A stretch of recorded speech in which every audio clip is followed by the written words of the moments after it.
Hello, fellow viewers and players, and welcome back to the AI President's Dungeons & Dragons campaign. Not gonna lie, Barack, I've been really excited for this session. Same here. I've been practicing my epic one-liners, and I've been dying to use them. I even read The Entire Art of War by Sun Tzu. Can you believe that? I somehow doubt that. You can barely stay awake for a meeting, let alone read an entire book. Hunter gave me some special powder, and I read it all in 2 hours. Also, I didn't blink for 4 hours after that. I wonder why. How about we start with the character introductions instead? I've been working with all of you off screen about character backstories and lore to fit with the setting. Who wants to go first? I'll go first. I will be playing as Basil Neildra, a Grimoire alchemist attuned with Thundercall. I've been sent by my teacher on an expedition to find a rare thought-to-be-extinct ingredient. This ingredient is rumored to exist in Erisia somewhere, which is why I'm on a boat heading to that place. Could you explain to the others what a Grimoire is? Sure thing. Grimoires are basically just humans with deer horns. We get a small bonus in intelligence and a feat which allows us to locate ingredients within 100 feet radius once per long rest. I got this race randomly, and it's really just a perfect fit for an alchemist. What's your equipment and mantras? My mantra is a close-range attack called Jolt Warp. It allows me to teleport to an enemy 10 feet or less away from me and inflict 2 + 1d8 lightning damage. As for my tool, I carry alchemist supplies in my bag, as well as an ability to summon a magical cauldron to create potions anywhere. I can't use this ability while in combat. Finally, I carry a Zweihander greatsword as my weapon of choice. All right, perfect. Who wants to go next? Allow me. I'll be playing as Lionel Scarson, a hot-headed Canorian gunslinger employed by the Summer Company. You know I got that flame charm, emphasis on the charm, because I have 18 charisma. What the hell? I have a medieval weapon and Donald just straight up has a gun. Fear not, Shabibo. The flintlock has the same stats as a longbow, except it does slightly more damage and ammo is more expensive. Now, back to business. I'm a Canorian, a loyal and fierce race, based on coyotes and dogs. We get a slight increase in charisma skills, and we deal less damage to comrades if we hit them by accident. And likewise, if a party member hits me, this could be pretty good since I know damn well Shapiro is going to start a fight in our party at some point. Asshat. Also, I don't want to accidentally pop a cap in Sleepy Joe's cranium with Nat 1. It would be kind of not good. My mantra is a decently close-range attack called Flame Repulsion. I ventilate a bunch of fire from my body in a 10-foot radius around myself, dealing 2d6 + 1 fire damage. If enemies are in my range, they have to make a dex saving throw in order to dodge the heat blast. For my tools, I've got a small load of 100 notes, 40 bullets, a pickaxe, a map, and 2 short swords. I believe that's all for me. Actually, you didn't mention your motivation for being Erisia. Also, for everyone's information, notes are this world's currency, replacing copper, silver, and gold coins altogether. Oh, that's right. The Summer Company founder, Gunsmith Rosen, personally sent me on a boat to Erisia in order to collect samples of 2 different kinds of minerals exclusive to this island. Along with this, I have to find an appropriate place for an iron mine, since our competitors, the Ignition Union, are being a bunch of assholes and are fighting us over a local quarry back at base. All right, only Joe left now. Well met, adventurers. My character's name is Jackdaw Heishi, an Etrian Vigil Initiate, proficient in the art of Gale Breath. I've been tasked with rescuing a Vigil scout who's gone missing in Erisia. I carry a fine blade known as a katana, utilized by the guards of my faction. The Etrians are a race based on snakes with pale skin, slit eyes, and quick movements. Naturally, I gain a bonus in dexterity and also dark vision up to 60 feet. My mantra is a ranged attack called Wind Blade. I unsheath my weapon and send out a ranged wind slice with my blade, flying up to 120 feet. When this attack hits a target, it inflicts 2d4 + 3 damage. For my tools, I have 3 gale stones, a flint and steel, a small carving knife, and a small sailboat, which I can park on shores. I also have an ability called Wind Waker, which enhances boat speed when used for 3 turns. I can use this ability twice per long rest. Not gonna lie, Jackdaw's race fits Joe perfectly. Not just because he's sickly pale, but because he snaked the election from me. Are you still salty about that? Immensely. All right, before a fight breaks out, I'll change the subject real quick. To determine if a mantra hits or not, you use the same formula for weapons. For example, if Joe rolls a 15 and his katana has a 4 to hit on its stats, it will be 19 to hit. What I'm trying to say is that the 4 carries over from the katana to the mantra. Also, you now get to pick a new mantra every level up to make sure I don't completely starve you guys on alternatives. I thought this system was going to be way more broken than it actually turned out to be. To be completely honest, I'm pretty impressed. Thanks, Ben. It means a lot. All right, I think it's about time to get this campaign started. Who's ready? Me. I'm ready. Let's get it started.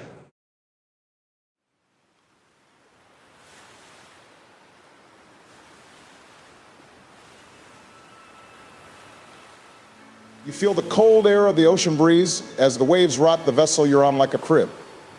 The aforementioned vessel is a modest merchant schooner carrying wares to be transported to nearby cities. The wind stinks of salt and algae, as well as stale provisions. As of now, all you can see are distant rocks and mountain formations in the distance. Some of the ship's crew are carrying wares and engaging in conversation as the eagle-eyed Saltorian captain is commandeering the vessel's sails, shifting them according to the wind's direction. What are your characters doing? I'll be leaning back on the stem of the mast, impatiently tapping my right foot on the wooden deck of the ship. I'm constantly comparing my surroundings to the map I'm holding in my hands. You hear the captain yell over the quarters. Quit making all that racket, numbskull, lest ye want us to throw you overboard. He laughs at the end, signifying that he isn't hostile. Then I'll chuckle too and reply, well, if this oversized raft wasn't practically sailing backwards, I would have been back at Summer Isle by now. Well, she might be old, but she's a beaut, ain't she? Been serving me for 14 long years, and she's probably got a few more years to spare. In all seriousness, stop tapping your foot, or I'm gonna carve you like a pumpkin. I don't know if he's serious or not, so I'm gonna stop just in case. Ben, what is your character doing? I'm scrubbing away on the deck to keep it clean. I couldn't afford the fee, so I got delegated to scrub the planks to afford my ride. I'll walk over to Ben's character. Hey, you missed a spot over there. I shift my position and start to scrub where Donald's character pointed. Sucks not having enough money, huh? No, I'm just unlucky. I got pickpocketed an hour before the ship arrived, so I lost most of my cash. Well, couldn't be me. What's your name, cleaner boy? I sneer at Donald's character. It's Basil Mildra. Refrain from calling me cleaner boy, or you might find a sword in your jugular. Haha, you've got some attitude. The name's Lionel Scarson of the Summer Company. Brock, do I know what the summer company is? Roll a history check. I rolled a 14. You do know a little about them. They have a monopoly on firearms in the East Luminate, and they sell their wares to warring factions for a fine price. A summer company mercenary, huh? Do you have a firearm with you? Well, yeah, duh. A merc without a gun is like a fish without fins. Could I have a look at it? I'm curious about how it works. I've never seen one in person. Only if I get to see your weapon, too. Well, I'm afraid I can't do that. My greatsword is in the storage, and the captain would probably get mad if I started dawdling instead of cleaning. Well, that's a shame. Are you also heading to Erisia? I am, actually. I've got a special ingredient to collect here. It's said to exist somewhere on that rock. My teacher has been researching a potion from ancient texts which could potentially cure insanity and fear, but it needs blue caps, an ingredient which has been extinct for more than a century. Or, until now, I guess. Usually I don't care for foraging and that sort of stuff, but curing fear sounds pretty awesome. Of course, I wouldn't need that sort of potion because I'm simply fearless already. You start to make out the shape of an island and the color of white sands in the distance between all of the mountains. The shapes of lush green trees and reeds decorate the island, and a monumental stone gate is seen held up by 2 inanimate golem-like statues. As well as this, you make out a small sailboat with white and red sails in the distance, sailing towards the shore as well. Aye, we're closing the distance between us and Erisia now. We're on a tight schedule, so we can't afford to completely stop. We'll sail close to the shore, and you'll have to jump off while the ship's still moving. But first... The captain walks over to where Basil and Lionel are standing. Well, Gremor, you've done a fine job cleaning those boards. Now grab your stuff and get ready to leap. The captain runs back to the helm and makes a dramatic right turn, edging you closer to the shore. Aye, aye, Captain. I run towards the storage and grab my pack, along with my greatsword. I'll stand at the edge of the ship, striking a heroic pose as I prepare to make the leap of faith. I've got my stuff and I'm ready to. Ready, steady, jump! Roll for acrobatics. I got a 16. What the hell, this is rigged. I got a natural 1.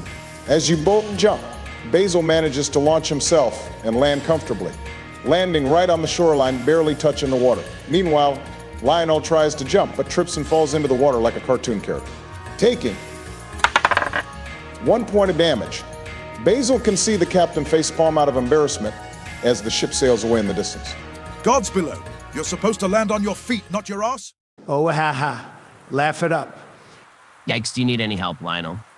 No, I'm fine. I just hope the salt water doesn't ruin the firing mechanism of the flintlock. I'll make my way up to the shoreline.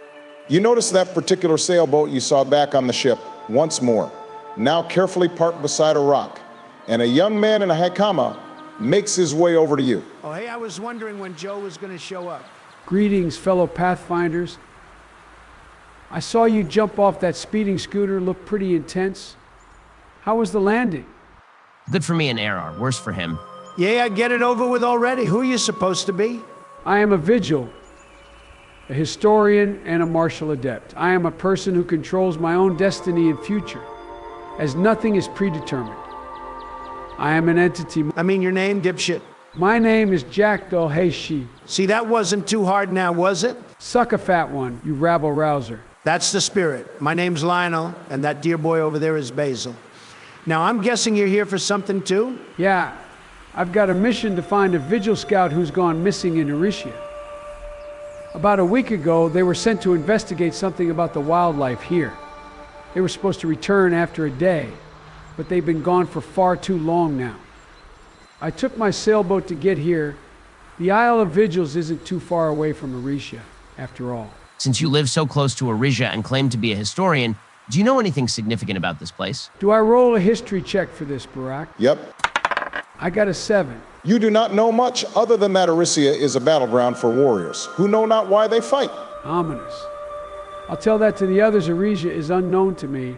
All that is known is that it's a place of mindless slaughter. Damn, perhaps it's best if we all stay together. I wouldn't like to be a victim of this so-called slaughter. Sounds wise. I'll take the lead. Slow your roll, Buster. Why should you be the leader? Okay, quick out-of-game moment. What's your charisma stat? 6. Mine's not much better. I have an 8. There's your answer, Sleepy Joe. Every party needs a strong and charismatic leader, and you guys barely have enough charisma to order a pizza without having a panic attack? I hate how you're kind of right. Fine. Lionel, take the lead. As you walk from the shore and past the large stone gate, you feel a surge of curiosity inside your bodies as you look around and see the various flora and possibly endless past exploration. Everyone, roll for investigation. 5. 14. Dirty 20. You can see a cave to your left, or alternatively, you can walk forwards and pass some rougher terrain, which requires you to climb a stone wall. Additionally, Basil notices that there seems to be a shortcut after the first wall to take you even higher, which also requires a bit of climbing. All right, I'm going to be honest. I don't want to walk into that cave. The last thing I want to do today is to be shanked in the dark. Didn't you say you were fearless back at the boat? Yeah, I'm fearless, not foolhardy. Fair enough. What do you think, Jackdaw? Depends. You guys have dark vision? My race's innate talent is dark vision. Nope. Unfortunately, no. Well then, I might have to side with Lionel on this one. As you make your way over to the rough terrain, you spot the wall you saw. It seems to be about 10 feet tall, with some ridges you could use for support. Roll for athletics, everyone. 19, baby. Dang, a 6. First nat 20, heck yeah. That's a 23 with my strength modifiers too. Man, and I thought my roll was good. Well, it's definitely still a good roll. Lionel and Jackdaw effortlessly scale the stone wall. Basil, however, struggles to ascend the rocky rampart. I'm a child of alchemy, damn it. I'm not used to climbing. Want some help? Hey, let me help him too. All right, you both roll athletics with advantage because there's 2 of you. I got an 18. I got a 19. Stop one-upping me, Snake Eyes. You snooze, you lose. Wow, that is rich coming from Mr. Sleepy Joe. You both grab one arm each, and you pull Basil up steadily. Thanks, guys. Now let us try to find a way up that shortcut I found. Well, in order to access the shortcut, you'll have to traverse the old marble stairs over to your left. As you ascend the stairs, Basil points out the shortcut he saw. There appears to have been a rock slide from above, and the stones have settled to form a bump, which makes climbing the nearby wall easier. It's barely a 6-foot climb, so no rolls are needed here in my opinion. All right, nice. Let's get back to walking again. The following length in front of you has a faded path made out of gravel, as well as some bushes. To your right, you notice a particularly beautiful scene, looking over the stone gate of Erisia and into the ocean. The sun sits high on the horizon, gleaming with radiance over the waves, making the sea foam shine. Wow. I turn to look at Basil and say, did something catch your eye? No, I mean, yes, it just looked really pretty, that's all. Yeah, I guess it does look neat. You're not outside much, are you? No, for the most part, one inside and studying, but because of that, I always savor the time I spend outside. Good to hear, Pathfinder. Always treat yourself to a promenade if your body demands it. That applies to the viewers too. Indeed. Make sure to take a break from time to time, fellow viewers. Anyways, as you walk past the stretch, you find yourselves up another derelict staircase, this one much darker and more tarnished than the first. At the top, you spot a rundown building, just a couple loose bricks away from collapsing. Wait, what are you rolling for? Not telling you yet. Then I'd like to make a perception check. Wait, let me do it. I have a +4 in wisdom. All right, I'll let Jackdaw do the rolling. And I got a 6, even with my +4. You find nothing strange outside the building. However, inside you find 3 individuals. 2 of them are clad in stylish leather clothing. The last individual is wearing white and black cloth armor, and they appear to be more muscular than the others. They're all sitting beside a small makeshift campfire on the floor. The bulkier individual notices you walking up to the building immediately and turns their head like an alert hawk. They call out to their comrades. Oi, we've got some company, yeah. And they all start walking towards you. Oh, this can't be good. Barak, can I make another check, but for insight this time? Sure. Yikes, that's 10. Well, you passed the check. Judging by the wicked smiles forming on their faces and the fact that they all carry daggers, you can make out that these are bandits. They probably do not have the best of intentions. The white and black clothed bandit appears to be their superior, and he begins yelling at you. Rotten scabs. If you want to walk anywhere near our territory, you'll have to pay the toll. Drop all your gear and notes right now, or else it'll be you who drops dead instead.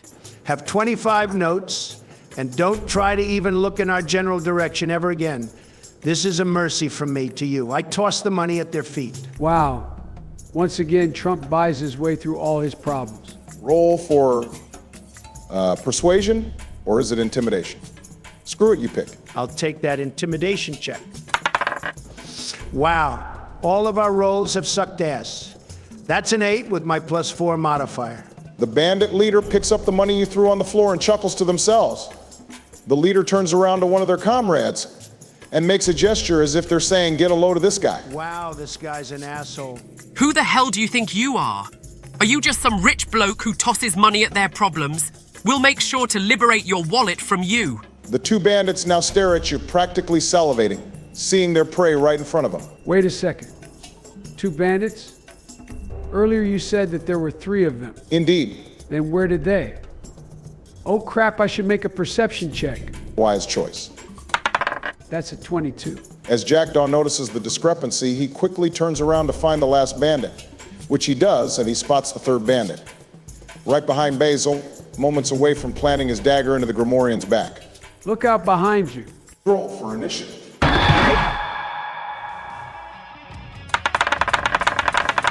I got a 19. I wish I got something higher. I rolled a 12. I got a dirty 20. Holy shit, that's the 3rd time you've one-upped me. It's a tradition at this point.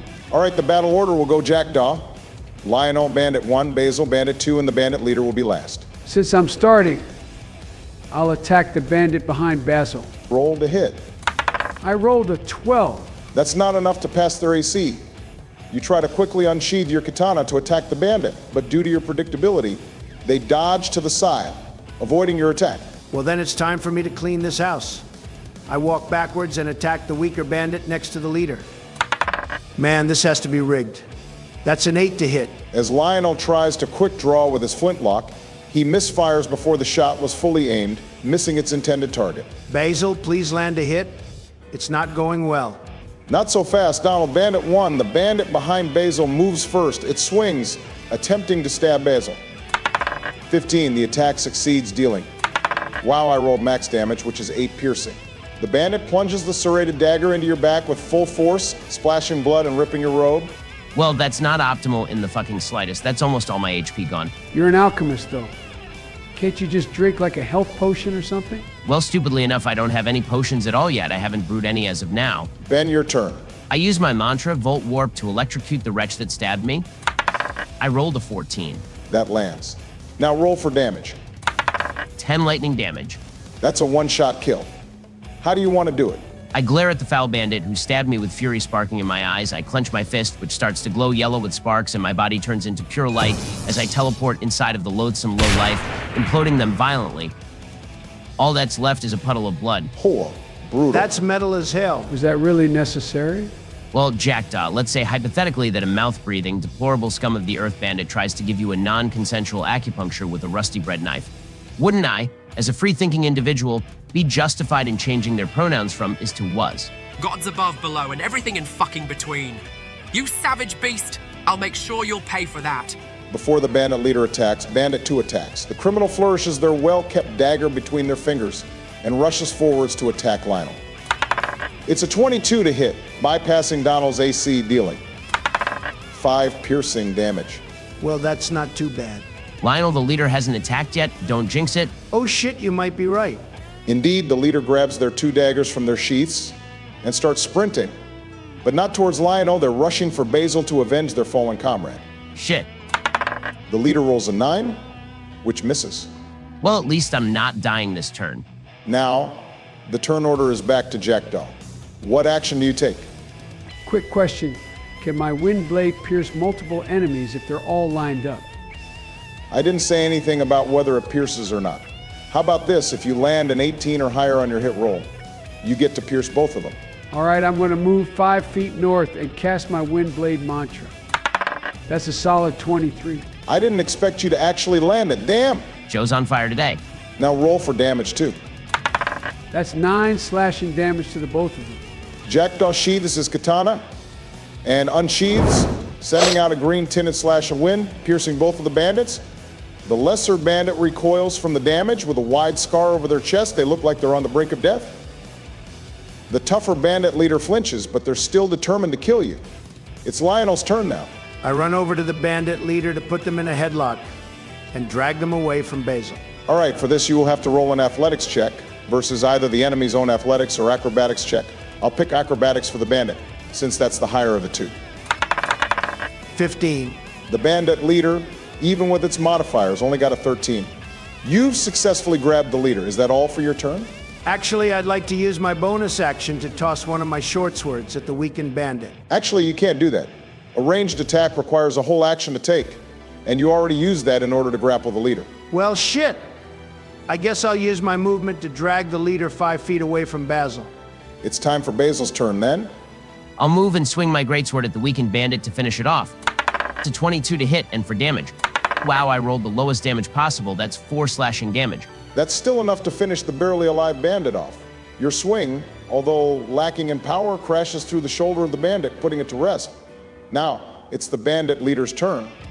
The leader is screaming in rage, and they try to break out Lionel's headlock. That's a 5, dang it. The bandit leader got a 6, just barely twisting themselves out of Lionel's grasp. However, that was their whole action. But they can still use their offhand dagger as a bonus action, though. The enraged leader turns around and slashes wildly at a wide arc, intending to hit Lionel. Holy shit, I'm on 1 HP. A stiff breeze could kill me at this point. Fret not, Donnie. It's my turn now. I run forwards and roll to attack the leader with my katana. 22 to hit, and max damage, which is 10. Oh wow, they're on their last leg now. Jackdaw's flawless form and precision strikes true and cleanly slices the arm off the leader. The scarlet liquid paints the floor as the leader screams in agony over the loss of their appendage. They fall on one knee, and it looks like they can't move anymore. The only thing I know for real is that there will be blood shed. El Bozo shouldn't have tried to rob us. Also, move a couple feet away before you end your turn, Joe. I want to do something cool. All right, I move 5 feet back and I end my turn. Wait, Lionel, before you kill them or whatever you're planning to do, maybe we should interrogate them. What are we supposed to learn from this dude? It's a dirty bandit, for God's sake. Well, they might know more about this island than we do, and maybe they can also tell us where the other bandits are so we can avoid them later. You make a good point. However, counterpoint, they stole my money and therefore deserve the death penalty. Seriously, can't you just ask anything useful? Fine. If there's more of you worms, spit it out and tell me where they are. I might kill you faster if you do. Roll persuasion. Easy 25. The bandit coughs up some blood and looks at you slowly with tired eyes. Gah, there's a camp of more bandit lords about 2 stone tosses away from that stump over there, and they're going to be checking this outpost tomorrow. The hell's a bandit lord? More capable bandits such as myself. Now please, finish me off. Say no more, fam. I cast flame repulsion, and since everyone's out of my range and you said that the bandit couldn't move, this attack lands automatically. No dex saves necessary. Well, yeah, true. He's on 1 hit point, so your attack will automatically finish them off. How do you want to do it? I grab and lift up the despicable bandit by the collar. Should have taken the money and ran, fool. Flame repulsion. As Lionel shouts, his body radiates with heat, and a furious flame explodes from within him. The bandit, held up by his strength, is no more, only left as a burnt husk of ash. The fight is over, and all of the bandits have been slain. Behind their makeshift campfire, you find a small locked treasure chest. Treasure chest? All right, awesome. Can I grab my money that he stole from me now? No, you kind of burnt everything around you to ash? Hey, come on. Well, at least it was cool. Perhaps we should take a rest now. That leader said that other strong bandits were going to check up on the outpost tomorrow. So we've got to be in tip-top shape if we want to make it. True, we also need some food or we might suffer an exhaustion penalty. I could use my ability to spot stuff I can make food with. Actually, I have some rations with me that I could share instead. You can use your ability to spot ingredients for potions instead. All right, perfect. What you got in those rations? Chocolate chip ice cream. Joe, you can't pack ice cream in your rations, they would all melt. Also, cocoa doesn't exist in this world. That's sad, Basil. You're a smart fella, right? Could you invent chocolate chip ice cream? I mean, maybe. With chemicals, I could try to recreate the taste of chocolate. But then again, since chocolate does not exist in this world, I wouldn't even know what it tastes like to begin with. I guess I have some bread and fruit in my rations instead. That's a massive downgrade, not gonna lie. Honestly, you could use a diet for once. I'm bulking, bro. I need the calories. All right, enough of this. Barrack, I would like to use my ability to detect and gather some ingredients for my potions. All right, you use your foraging abilities in order to gather. 2 brown caps, 7 gobbletos, and 4 hamo roses. All right, now how do I make potions out of them? By using 3 of the same ingredients, you can use your intelligence modifier in order to brew a potion. Each ingredient yields a different result, and all potions have their own intelligence checks in order to be properly brewed. This is all homebrewed, by the way. I have no idea on how it actually works in the rules. You can brew 3 potions before your cauldron disappears until you do a long rest again. Great, I've got just enough ingredients in order to make 3 potions. I'll summon my cauldron.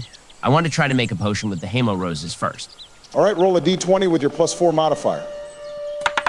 That's enough to brew it properly. You call forth a magical cast iron cauldron. Inside, a verdant liquid vortex swirls around, calling for ingredients. You pop in the heads of the gathered roses, and the liquid turns blood red. You scoop out some of the liquid in a glass flask, and the liquid returns to its usual green color again. And now I want to make 2 potions with my gobbletos. That's an 11 and a 9. Is that enough?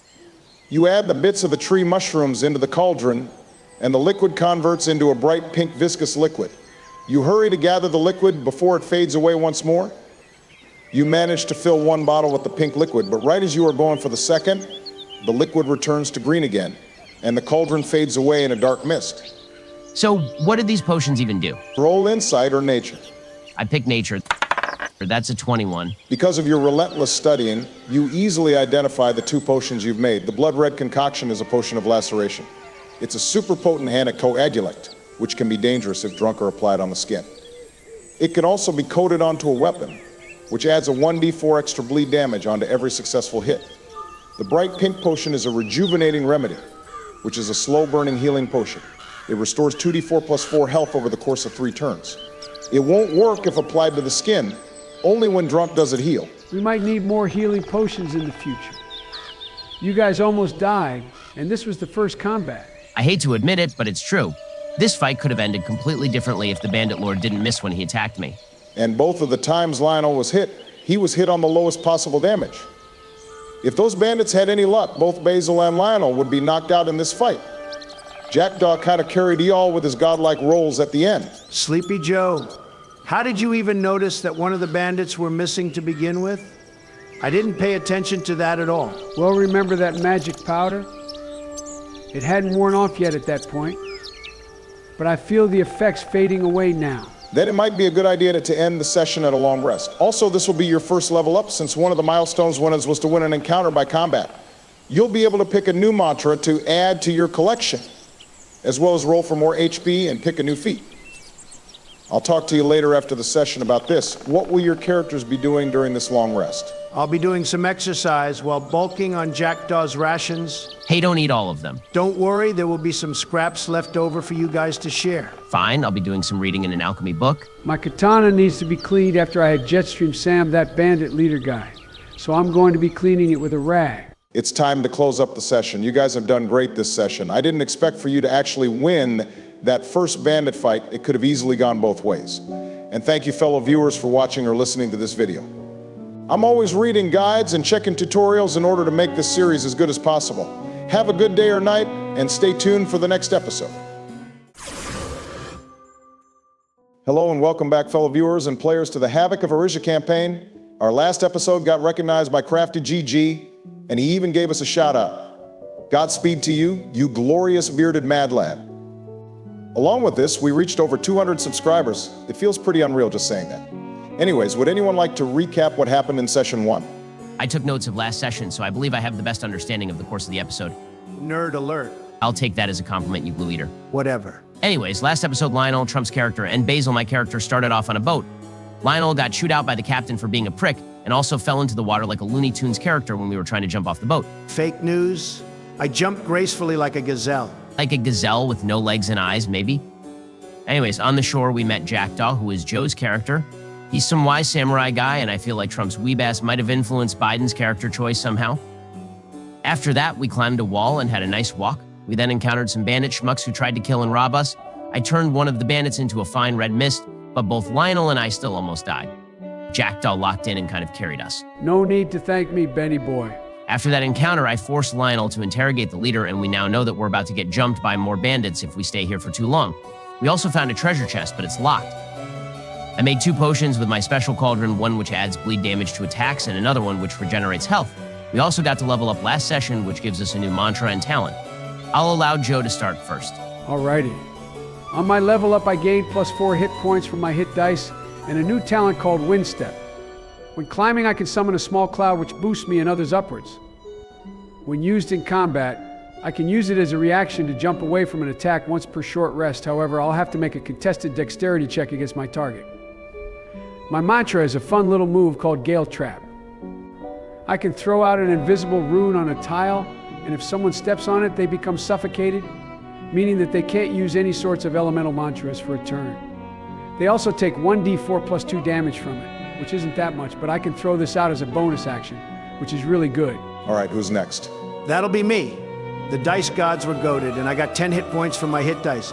My new ability is Produce Spark, which can replace torches, and can also be used in combat in order to set fire to enemies as a bonus action for 3 turns. I can only use this once per encounter. My mantra is basically a flashbang. It's called Flare Snap. I snap my fingers and send out a blazing orb of light, which blinds anything in a cone in front of me. Enemies that are blinded have a disadvantage on hit rolls for 2 turns, and also have a -2 in their AC for 2 turns. Now on to the chipmunk. Suck my nards. Anyways, my hit dice gave me a very useful +7 hit points, which I definitely need. My mantra is a ranged move called Lightning Beam. I shoot a beam of electric energy which can bounce between enemies. It has a total range of 30 feet and deals 1d6 + 1 damage to each enemy hit. I figured this would be really good for swarm encounters. I picked the talent Placebo Effect, which allows me to share the effects of a potion with one ally in melee range with a cooldown of 2 turns. For the sake of argument, I could drink my regeneration potion and share it with Joe if he's getting low and we both gain health. I believe that's all for us. Then, let us begin. You awaken from your long rest and find yourself at a dying campfire.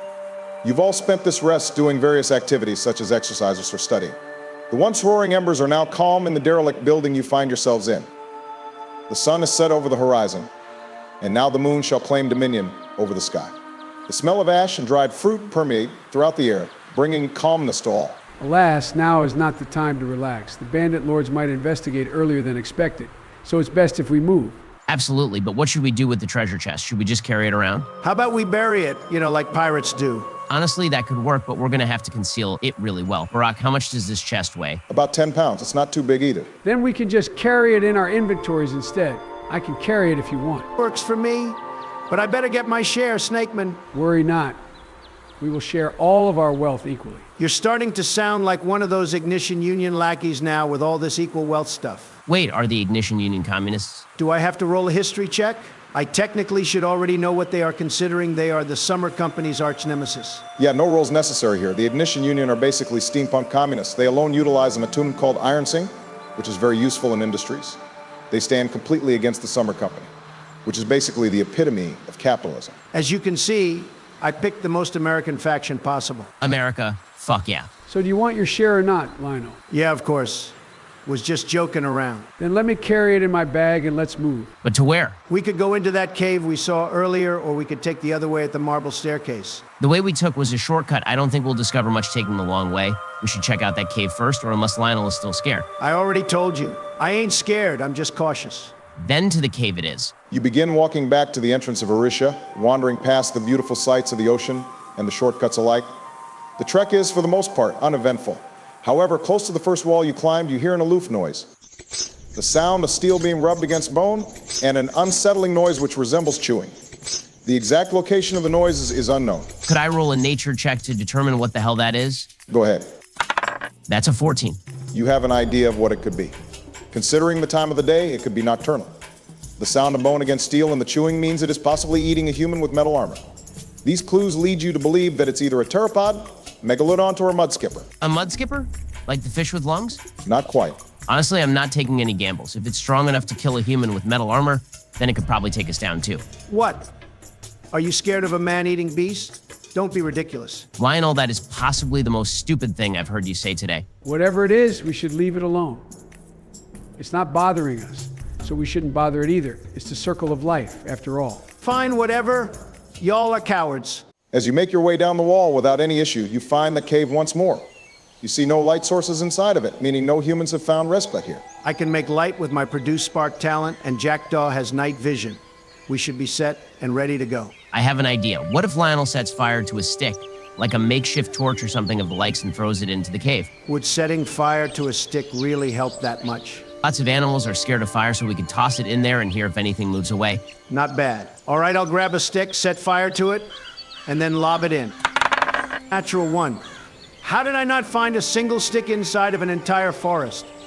I got 12 for athletics, but it doesn't even matter. Honestly, I'm at a loss for words. Ha ha ha. That's pretty hilarious, not gonna lie. I mean, I could look for the stick instead. Nope, I'm so done. We're just walking in, heads first. I'll activate my produce spark ability and tread into the cave. The party strides into the somber cavern. Your shadows are cast on the walls as the faint spark of Lionel's flame lights a path into the cave. You feel as though the cavern is getting more and more narrow, barely 20 feet from wall to wall. The air is uncomfortably humid, and the smell is vile. The stench of ammonia comes to mind.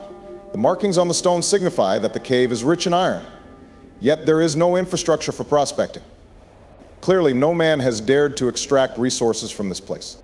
Maybe they don't dare to excavate here because it reeks of piss. I get them, Summer Company employees have standards. I wouldn't want to condemn my fellow workers to mine iron in a cave that smells this foul. Perhaps you should lower your voice, Lionel. There could be creatures which lurk for us in the dark.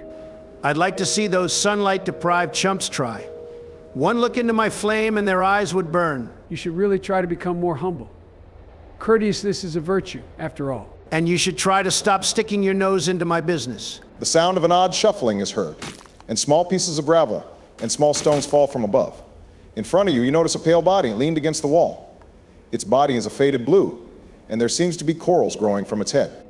I walk towards it and give it a nudge with my foot to see if it's alive. Lionel, what the hell are you doing? Are you trying to get us killed? Killed by what, dear boy? Snake Eyes would have noticed any dangers with his dark vision. We're fine. I just want to see if this thing is alive or not.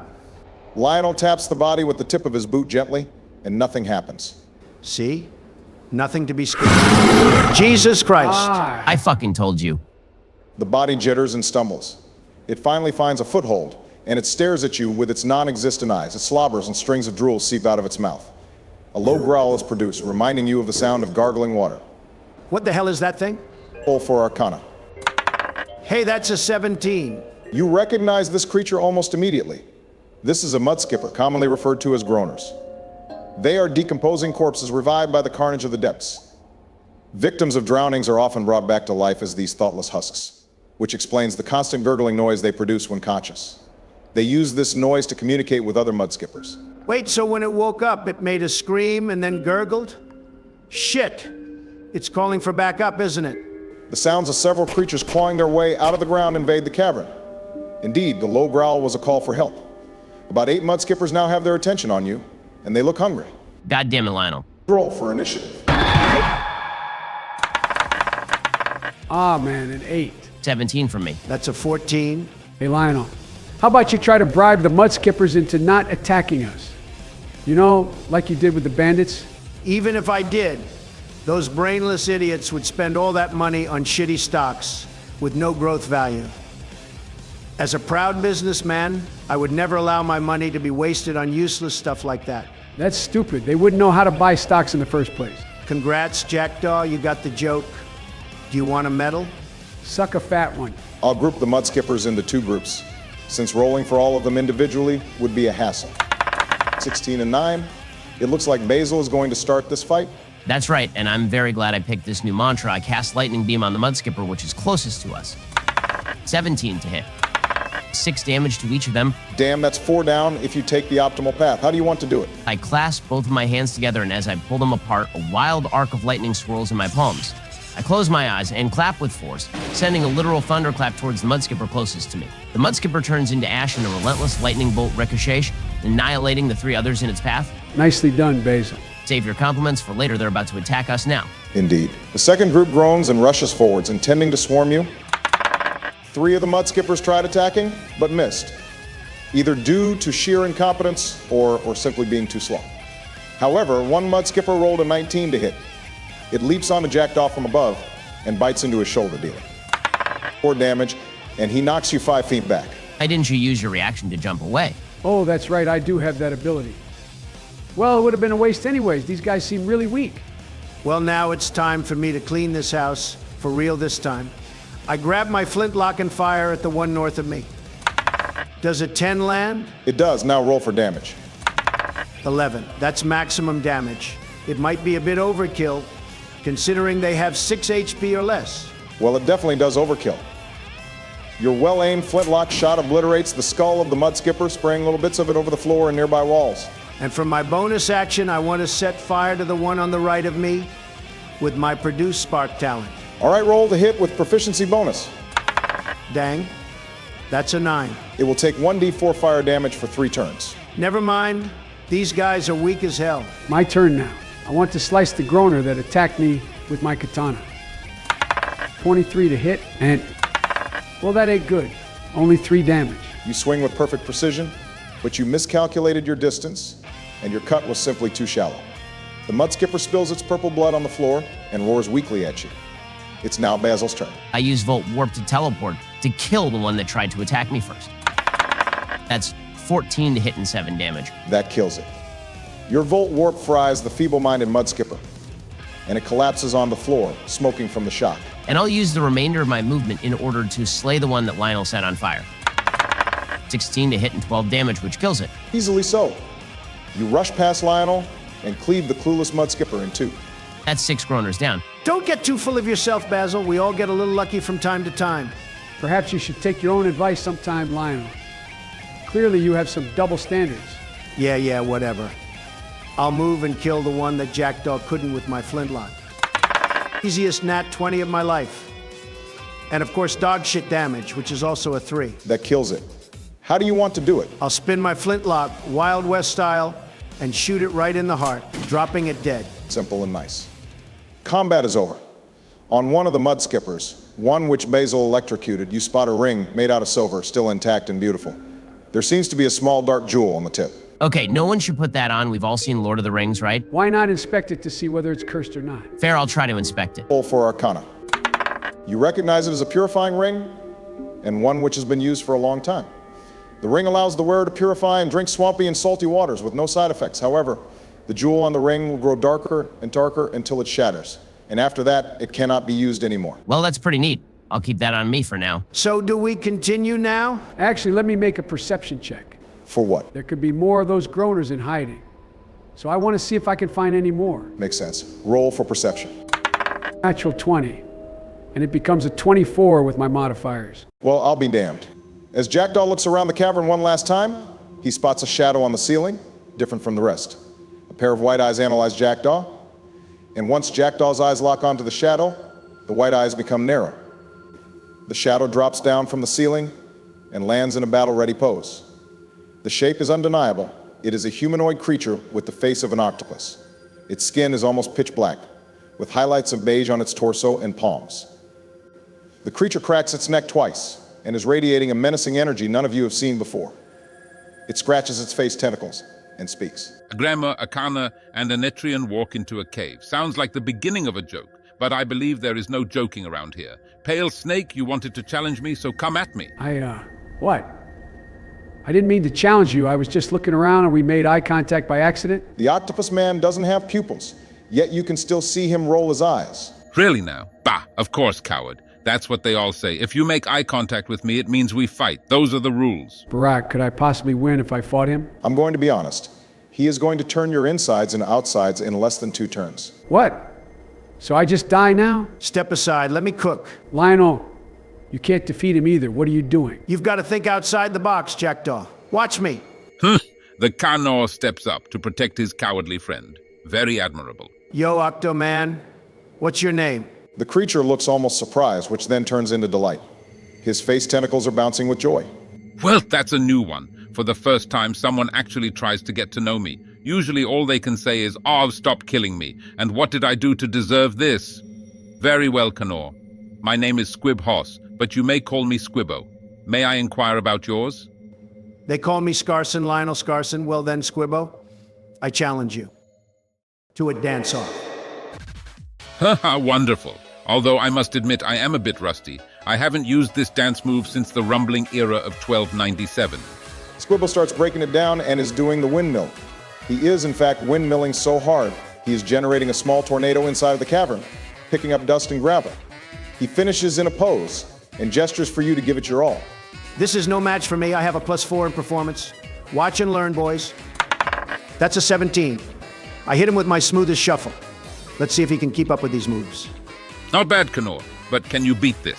Squibbo's busting it down rambunctious style with a Kazatsky kick. He gradually gets lower and starts clapping as well. If he's going old school, then I'll go new school. 21. I'm hitting the gritty. Beat that, Squibbo. What are we even watching at this point? I don't know. But at least I'm not dying. Incredible. Such marvelous technique. You've impressed me, Kanor, truly. Dap me up, Squibbo. Shall indeed dap you up, Lionel. Squibbo and Lionel both have to make a performance check now in order to procure the quality of the handshake. Natural 20. Let's go. There is no way Squibbo also got a natural 20. Squibbo and Lionel both wind up, and their palms coordinate at just the perfect angle, the perfect time, the perfect weather conditions. All the stars are aligned and the molecules are just in place. Both palms connect and produce the most jaw-dropping, exquisite sound. It's as if a gunshot was heard. Glorious, simply glorious. You have proven yourself in the art of the dance, and as such, I will allow your friend to live. Until we meet again, Lionel. Farewell, Squibbo. The squid man seemingly disappears into the shadows, but you hear faint footsteps of him running away. What a great guy. I hope we meet him again. For my own safety, I hope we don't. Anyways, why was this battle against the Mudskippers so easy? I mean, I did kill half of the Mudskippers in one move, so they couldn't swarm us at all. We just had good rolls, I guess. Then how about we continue forwards? Sure, let's go. The stench you felt before is growing stronger, and you now discover the source. The cave opens up with many dark stalactites, similar to a viper's jaw. Large pools of foul-smelling faded green liquids are settled in a shallow lake. There appears to be a rough climb upwards, in a sort of spiral staircase fashion. I would like to roll to identify the green liquid. It might be poison. Roll for nature. Great, that's a dirty 20. The smell and the color gives it away easily. This liquid is a strong base, meaning that it has violent chemical reactions with other objects which can dissolve flesh and corrode steel. Simply breathing in the vapors too hard could burn your lungs and nostrils. This looks very potent. Could I possibly bottle it to save for later? All right, but you'll have to make a sleight of hand check in order to not hurt yourself. That's my first natural 20. Basil flawlessly bottles the vile liquid, spilling not a single drop, making sure that it doesn't spill on accident. Throwing this at an enemy will apply 2d6 acid damage and lowers the AC of an enemy by 1d4 for a turn. Perfect. I'll make sure to use this when the time comes. For now, I'll follow Lionel and Jackdaw to ascend this cave. As you all traverse the rugged terrain, a feeling of anxiety grows as the terrain starts to feel less stable than before. Suddenly, you hear an awful scraping noise as Lionel missteps, losing his footing. Lionel, make an acrobatics saving throw. Ah, shit. Why me? Is 13 enough? As the rocks fall, you manage to grab the end of the cliff, which is still stable, just barely saving yourself from falling into the lake of acid. That was real close, wasn't it? Let me help you up, Lionel. I'll roll to pull Lionel up. Oh, that's not good.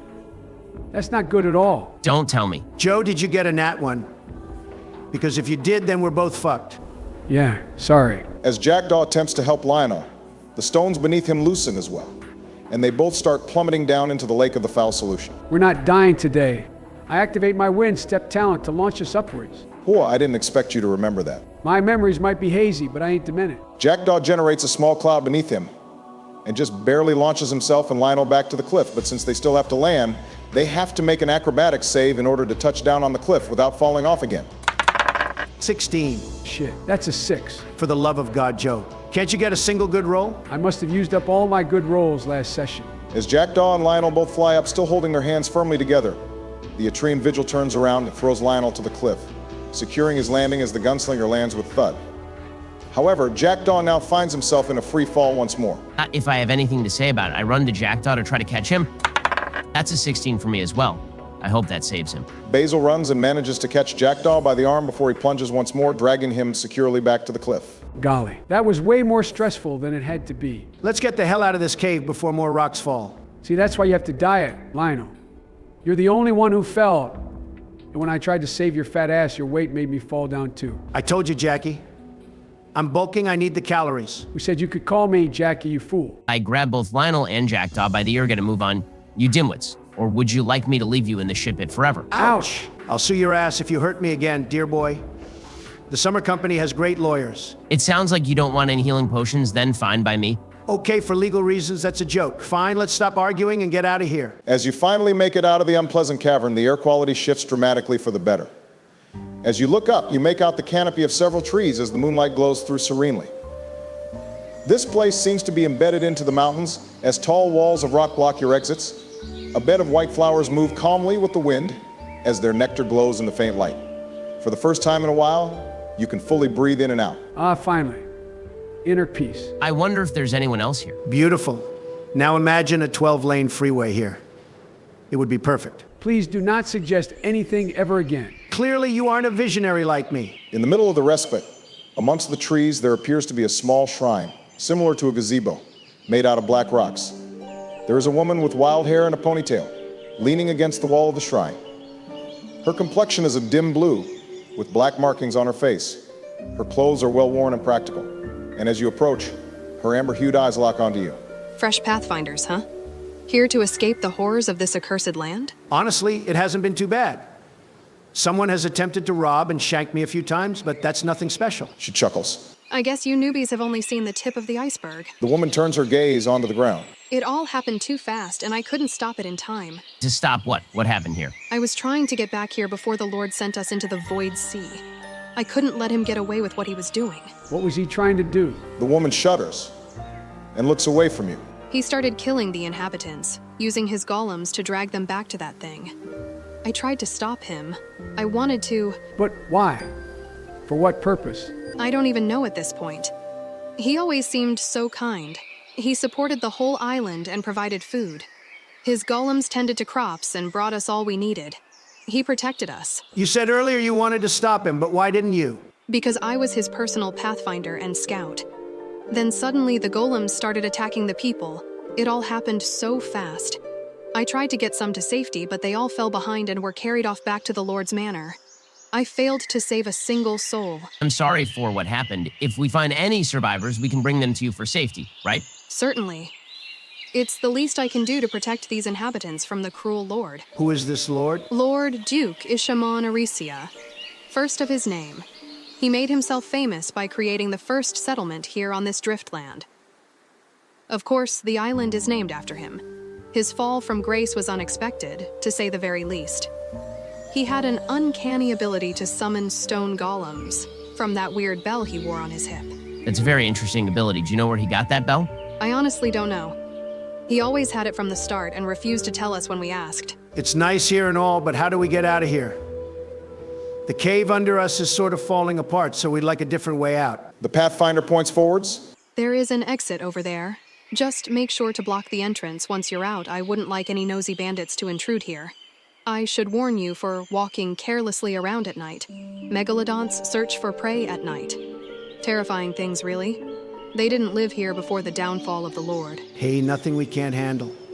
Let's get to business. How about a short rest to restore our mantras before we continue? Yeah, I was going to ask the same thing. Sure, let's relax for a bit.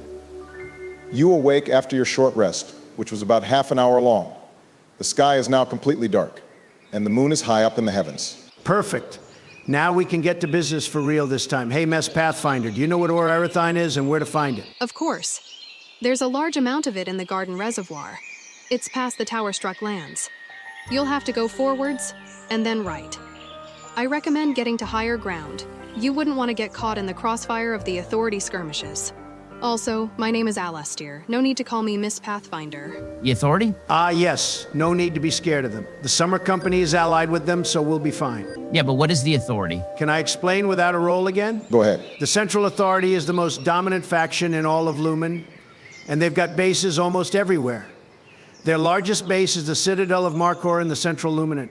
They keep the peace and fun projects for innovation. They're great guys. I love the Authority. I've got many friends who are from the Authority, and they're a frequent customer for us at Summer Isle. Frankly, they alone could keep us in business. The Central Authority is a threat to Atria and the Vigils. They're definitely not good guys, Ben. I don't care for your silly Atrian politics. As long as we get our paychecks, we'll keep selling arms to them. Your greed knows no bounds. One day, your material worth will mean nothing in the grand scheme of things. Knowledge is the only true currency in this world. Can knowledge buy you a gun? No? Yeah, that's what I thought. Cry about it, you penniless hobo. I thought we were going to progress. Do I have to grab you kids by the ears again? No thanks.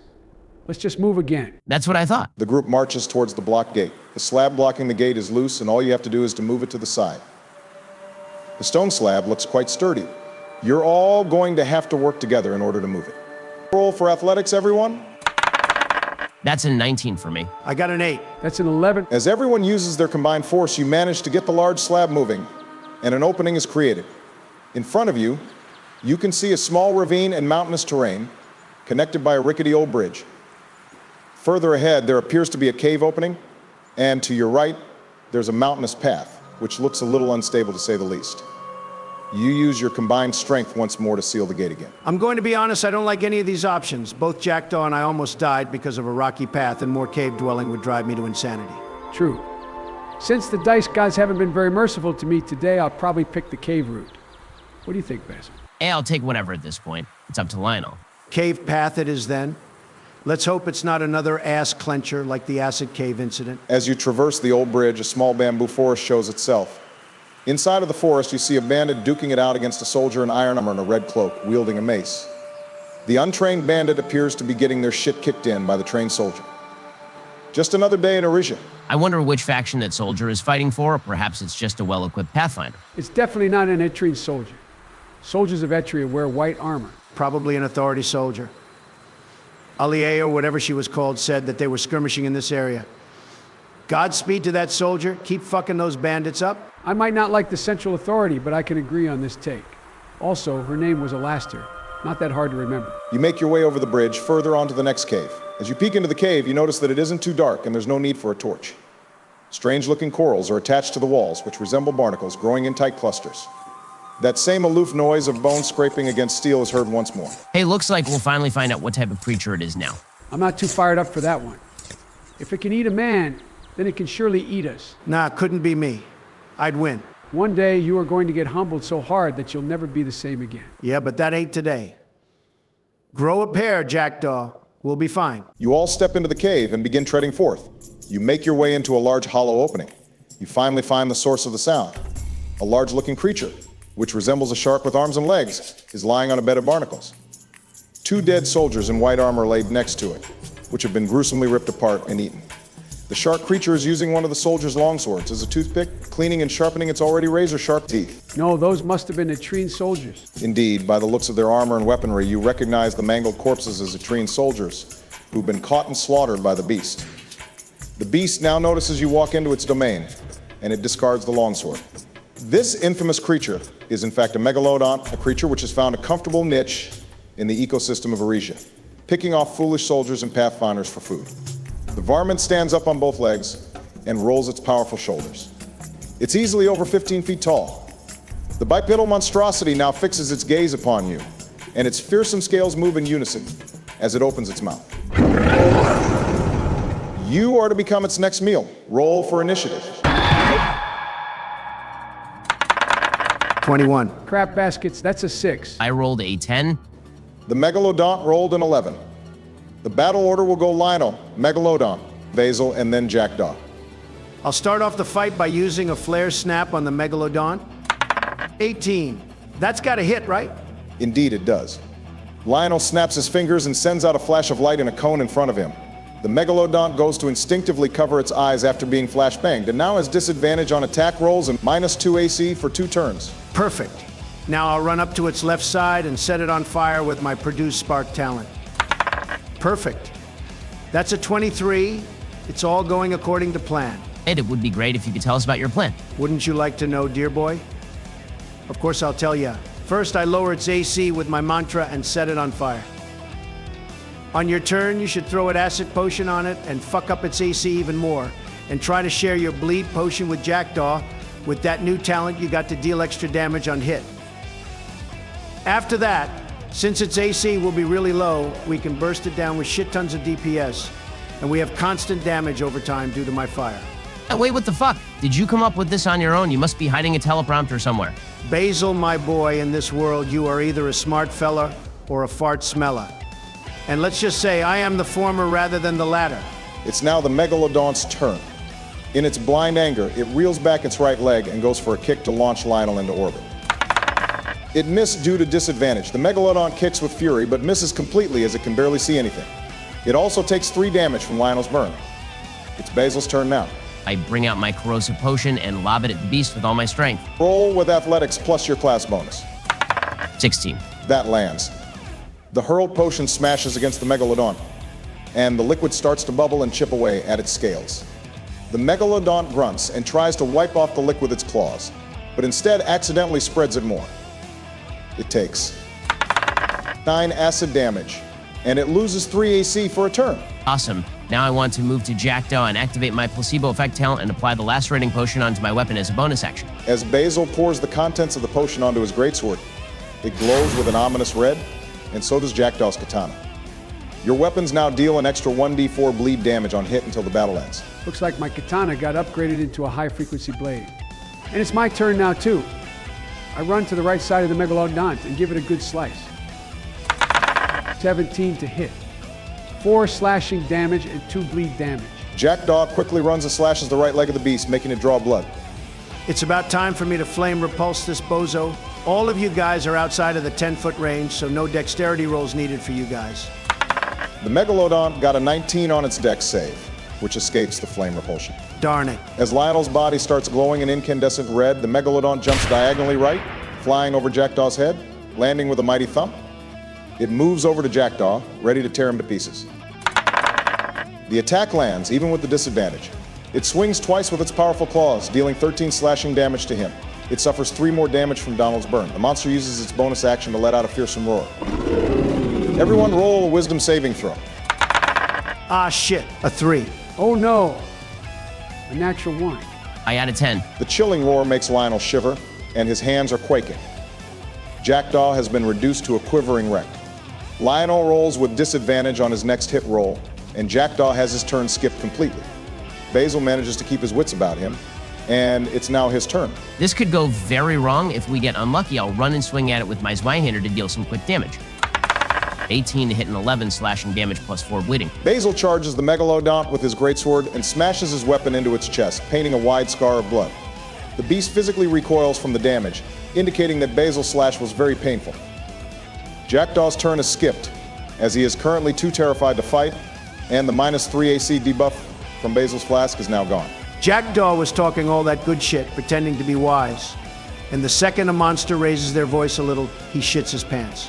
No comment. The turn order is back to Lionel. I'll shoot it with my flintlock, because that dumbass shark is stealing my strategy.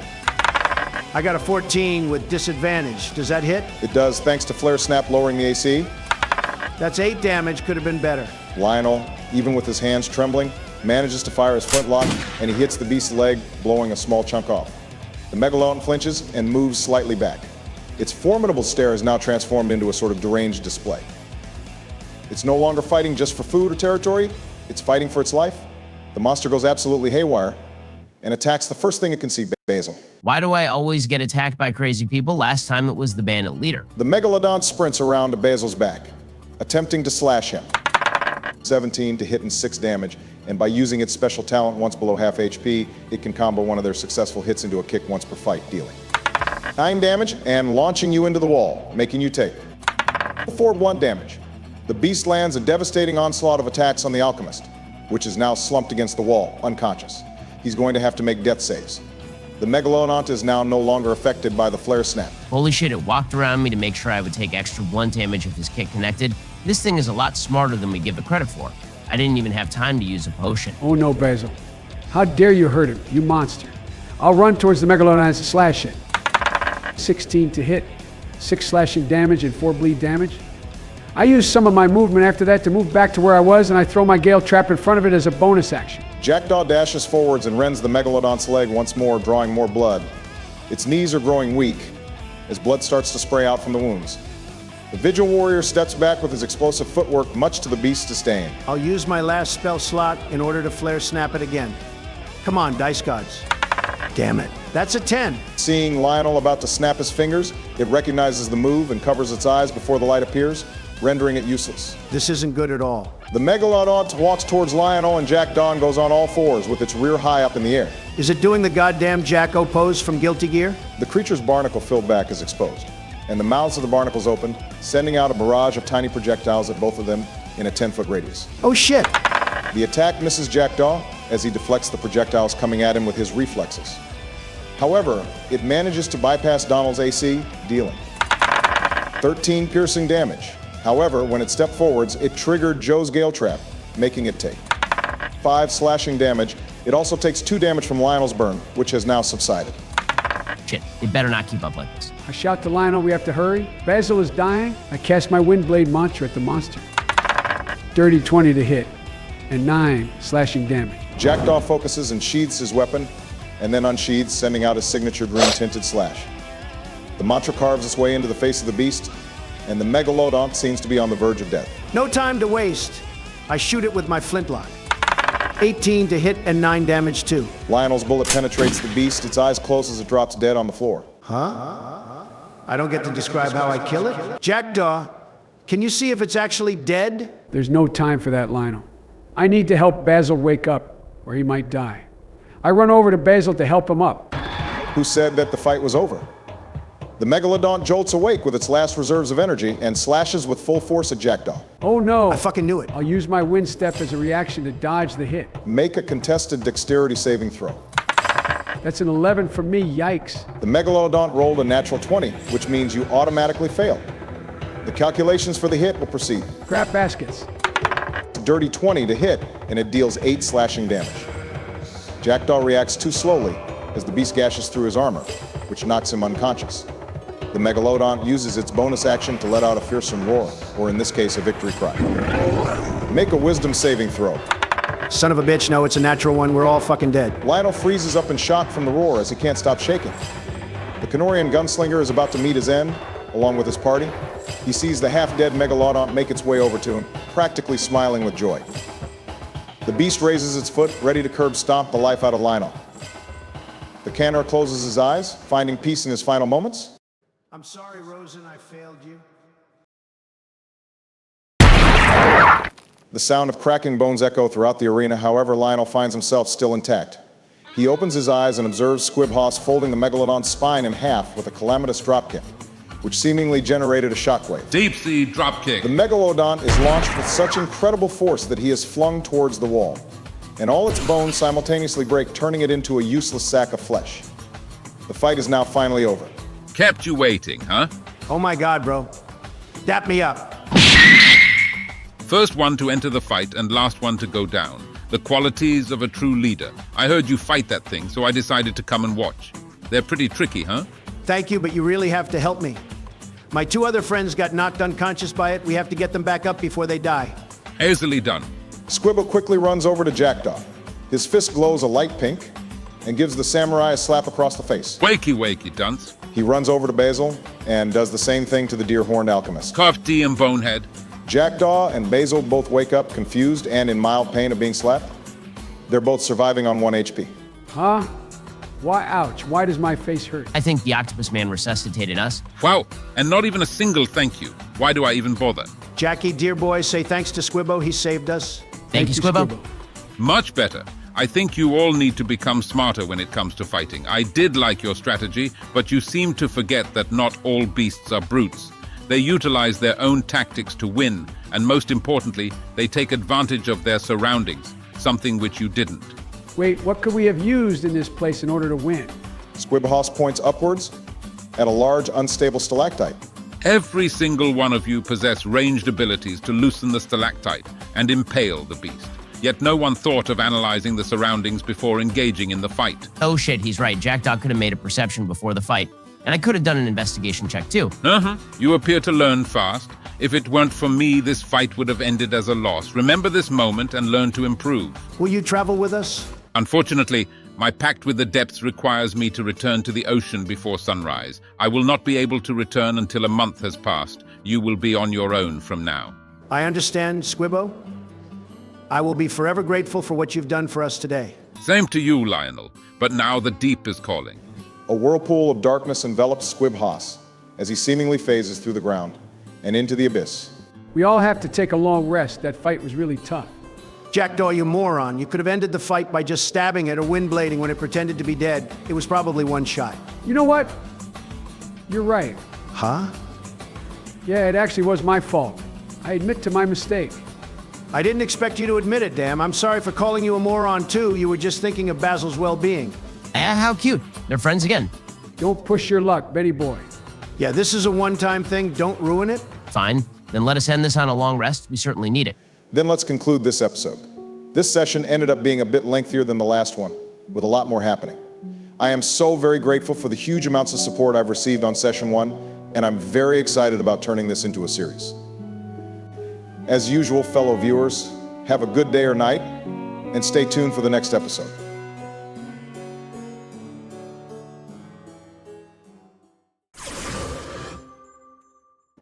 Welcome back, fellow viewers and players, to the AI President's Havoc of Erisia campaign. Last episode got a lot of support and feedback, which I am very grateful for. It's awesome having a community like this.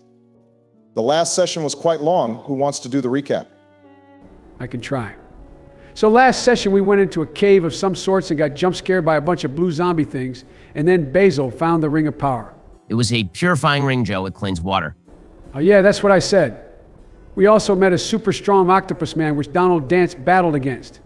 After that, we went into a scary acid cave and Mr. Big Mac over here almost fell and died. I had to save his horizontal ass from destroying the whole cave by carrying him with my monstrous strength. No, it's cause you rolled a nat one and doomed both of us, idiot. I would have been fine without your interference. Will you shut up, man? Anyways, we get out of the cave by my clutch wind step save and we meet a Smurf girl who gave us a bunch of lore. Then we moved a stone block and went on a bridge and had a nice walk. Then we found another cave with a really big shark megalodon. It was really... Let me do a recap on the fight, Joey. You're getting this all wrong. What? How? I didn't even recap the fight yet. I hired a guy to do the recap as well. Wait, hired? As the strongest gunslinger in the East, Luminance stared down the fraudulent beast. It shrunk back in fear as Lionel activated his fire bullet technique. Stand proud, Megalodon. You are strong. As it hears these words of affirmation, the Megalodon sheds a single tear as it proceeds to get eviscerated by Lionel's attack.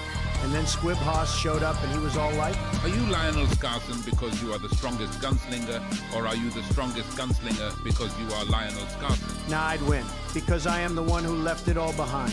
Then I met an awesome warrior woman called Donna, and we got married the next day. True story. Donald, none of that shit happened. You made that up. Nah, Of course, the king of narcissists would marry a gender-bent version of himself. not my fault that Coco Mimi makes so many wifes. Don't you have a wife? Then why do you prefer? Actually, don't answer that question. Well, we fought the shark thing and we all almost died. Octopus Man had to bail us out, and now he'll be gone for a month. So we won't be saved again anytime soon. We ended on a long rest, cause most of us are alive on 1 HP thanks to Squibbo. Well, that wraps it up pretty well, actually. It's about time to start this session. I've got a lot planned for you guys, so let's get it started. Rays of light seep through the roof of the cave as the party rises from its slumber. An odor of rotting meat lingers in the air as a cacophony of buzzing flies fill the cave. The megalodon, which the party fought yesterday, has been reduced to a rotting sack of flesh, providing sustenance for the insects of Erisia. To be frank, that monster deserved it. It almost killed all of us last session. Yeah, but how do we get out of here now?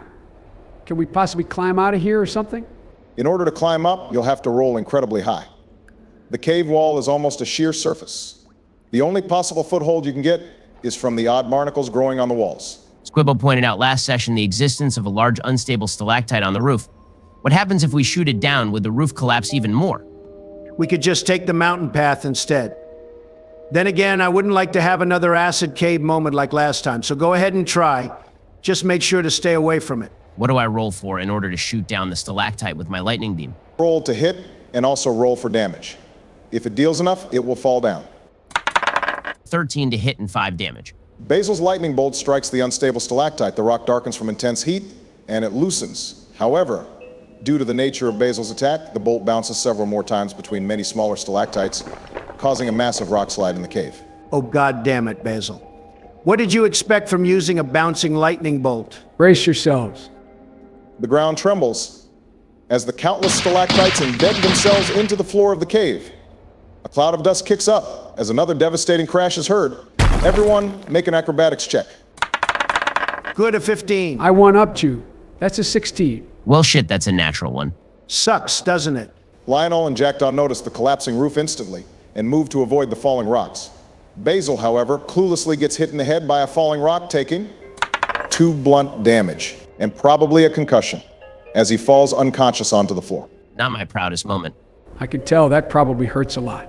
As opposed to the sheer wall, a new way has opened up. After the dust settles, you find a sort of staircase made out of rough rocks and stalactites. The roof is almost completely opened as the morning light shares its radiance over you. Walking up these stairs would be a tad bit difficult, but not nearly as hard as climbing the wall. Also, you'll probably have to carry Basil. Damn it, dear boy. Why'd you have to go all comatose on us when we have to climb? He can't help it. The dice gods are cruel.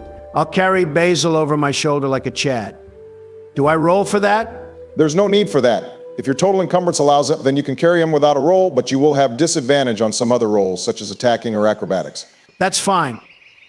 If we ever get in danger, I can toss Basil at them as a distraction. Fuck you, Lionel. Don't hate the player, hate the game. You are quite literally the problem. Cry about it. Anyways, let's climb these stairs. Roll for athletics. 19 for me. Also a 19 for me. Despite carrying another person, Lionel easily climbs over the stone staircase, and so does Jackdaw. As you make your way to the top, you notice how the rock slide Basil caused has completely devastated the surrounding area. To your left, you spot a bridge made out of marble stone, halfway broken. The bridge seemingly leads to a massive temple. However, you can only see the top of it, as it is protected by a closed stone gate, which is also sandwiched between 2 mountains. The path to the left has a small drop down, which leads to a tiny natural archway made out of stone. All right, I'll throw Basil onto the ground. Wake up, dear boy. We've got shit to do. Basil, roll a Constitution saving throw in order to wake up. Is a 14 enough to wake me up? Yep. I yawn and roll over to the side. 5 more minutes, Lionel. Welp, I guess we're leaving him here. Let's go to that bridge, Jackie. Wait, no, I was kidding. I'll stand up and join them. So about the bridge. Do we see anything underneath it? Give me a perception check. Ah, man. A natural one. Let me roll 2. That's a 3 yikes. Clearly, the gang needs my god-level mental abilities to spot this. Watch and learn. As rigged as the fucking election. Natural 1, this is horseshit. Somehow, some way, the group sees or hears absolutely nothing underneath the bridge. Complete radio silence. This would be funnier if it wasn't so pathetic. 3 separate rolls and we somehow find jack shit. It do be like that sometimes. Fine, let's just walk this damn bridge. Obama seems to be insisting on us falling and dying. Considering this is the 3rd mountain path we've seen so far. Realistically, not all of them would lead to certain death. Perhaps Obama, as the DM, is just messing with us to sow seeds of discord. Good argument. But this marble bridge seems way more interesting than some random mountain path. Then let's get moving already, come on. As you all walk on the bridge, you realize it's holding up pretty well, even though it's split in half and has several cracks. The wind blows steadily, sending a chill up your spine.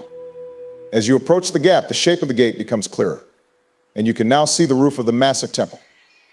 With Jackdaw's passive perception, he senses an odd energy from this place. Oh crap, guys, my Joey senses are tingling. Ice cream or a small child must be in close proximity. Man, screw you. You're slandering my name. In his defense, it isn't slander if it's true. Oh, come on, you two. The party now comes to a halt, as there's a massive gap in the bridge stopping your progress. Judging by how the cracks are formed, you can tell that it was recently broken. You're all going to make acrobatics checks in order to cross it. What if I use my wind step and boost all of us? Sure, but that means everyone is depending on your roll. Fear not. The dice can't screw me twice. Oh boy, here it comes. Lovely, that's a 22. Never mind, it was actually good. I grab both Lionel's and Basil's hands as I leap, crossing the gap flawlessly, like a swan gliding through the air. Indeed, Jackdaw, Basil, and Lionel easily cross the gap, using Jackdaw's wind step talent. The gang lands with a tiny thud, landing so perfectly it's as if you're all walking on air. I mean, if Joe didn't roll good there, we'd all die, so I'm glad we're all in one piece. You wouldn't exactly die. It's about a 20-foot drop. Sure, it would hurt like hell, but you'd live. We should have checked that before we put all of our faith into Jackdaw. Hey, it worked though. I don't see any problems with it. In fact, let's head to that stone gate. As the party approaches the stone gate, you notice that it's completely closed. There are several marble pillars in the area, standing coordinated like tin soldiers. Maybe we could climb the pillars and then climb over the gate? I've got a way cooler idea. Barack, are the pillars stuck or are they loose? Roll for investigation. Is a 13 enough to pass the check? As you look around, checking the pillars, you notice that one of them are slightly loose. And a good push with everyone's combined efforts would probably knock it over. Is it close enough to knock it into the gate? Oh, so that's your plan. It is barely tall enough to collide with the gate. If you want to push, you will all have to make an athletics check. 16. Haha, get one up. I got a 17. That's a 13? As you all push the pillar, it topples and falls onto the gate, breaching it with a mighty crash. Both the pillar and the gate are now broken. Into the now hollow archway, you see a large collection of hedges, formed into a sort of maze. Ah, yikes. I'm not good with mazes. I've heard that most mazes can be solved by just hugging the right wall, so it shouldn't be that hard. We're not in a hurry. I think you guys are missing an important factor in all of this. And what would that be? It's a hedge maze, and I have fire powers. We don't have to do anything. Are you really going to set fire to this beautiful piece of art? Yes, with my flame repulsion. Why do you ask? Shouldn't we care for the environment and nature? Screw nature. That sort of grind set will stack you no paper. Back away, guys, and I'll cast flame repulsion to torch this entire maze. Roll for damage. Since the hedge can't, move. I rolled 11. The maze catches on fire in a massive inferno, swiftly incinerating all the greenery in your vicinity. However, you feel as if something is watching you. Suddenly, your location shifts as you all are enveloped in a bright white light. You find yourself in the middle of an empty courtyard, and above an ominous gray-skinned creature with lanky proportions stares at you from a watchtower. Its face is formed like the petals of a flower which have not yet bloomed. Oh shit, I think you pissed it off by setting fire to the hedges, Lionel. What's it angry for? I ain't no hedge expert, but I'm pretty sure shrubbery grows back. The creature's face petals start to bloom, but instead of a stamen or a pistil like a regular flower, a bright angelic light shines from the core. The rays of light shower down, creating a sort of spotlight. You feel a weight dragging on your soul, like an anchor. The flapping of wings now begins to sound, and a prophetic howl is heard from the beast. Suddenly, a humanoid in white robes flies out of the creature's face light. It carries a pair of jet black wings on its back and a dark staff with golden decorations in its hands. It lands on the ground, and you realize that this humanoid creature has no face. It's just a pitch black void. A low angelic choir sound is heard from the creature.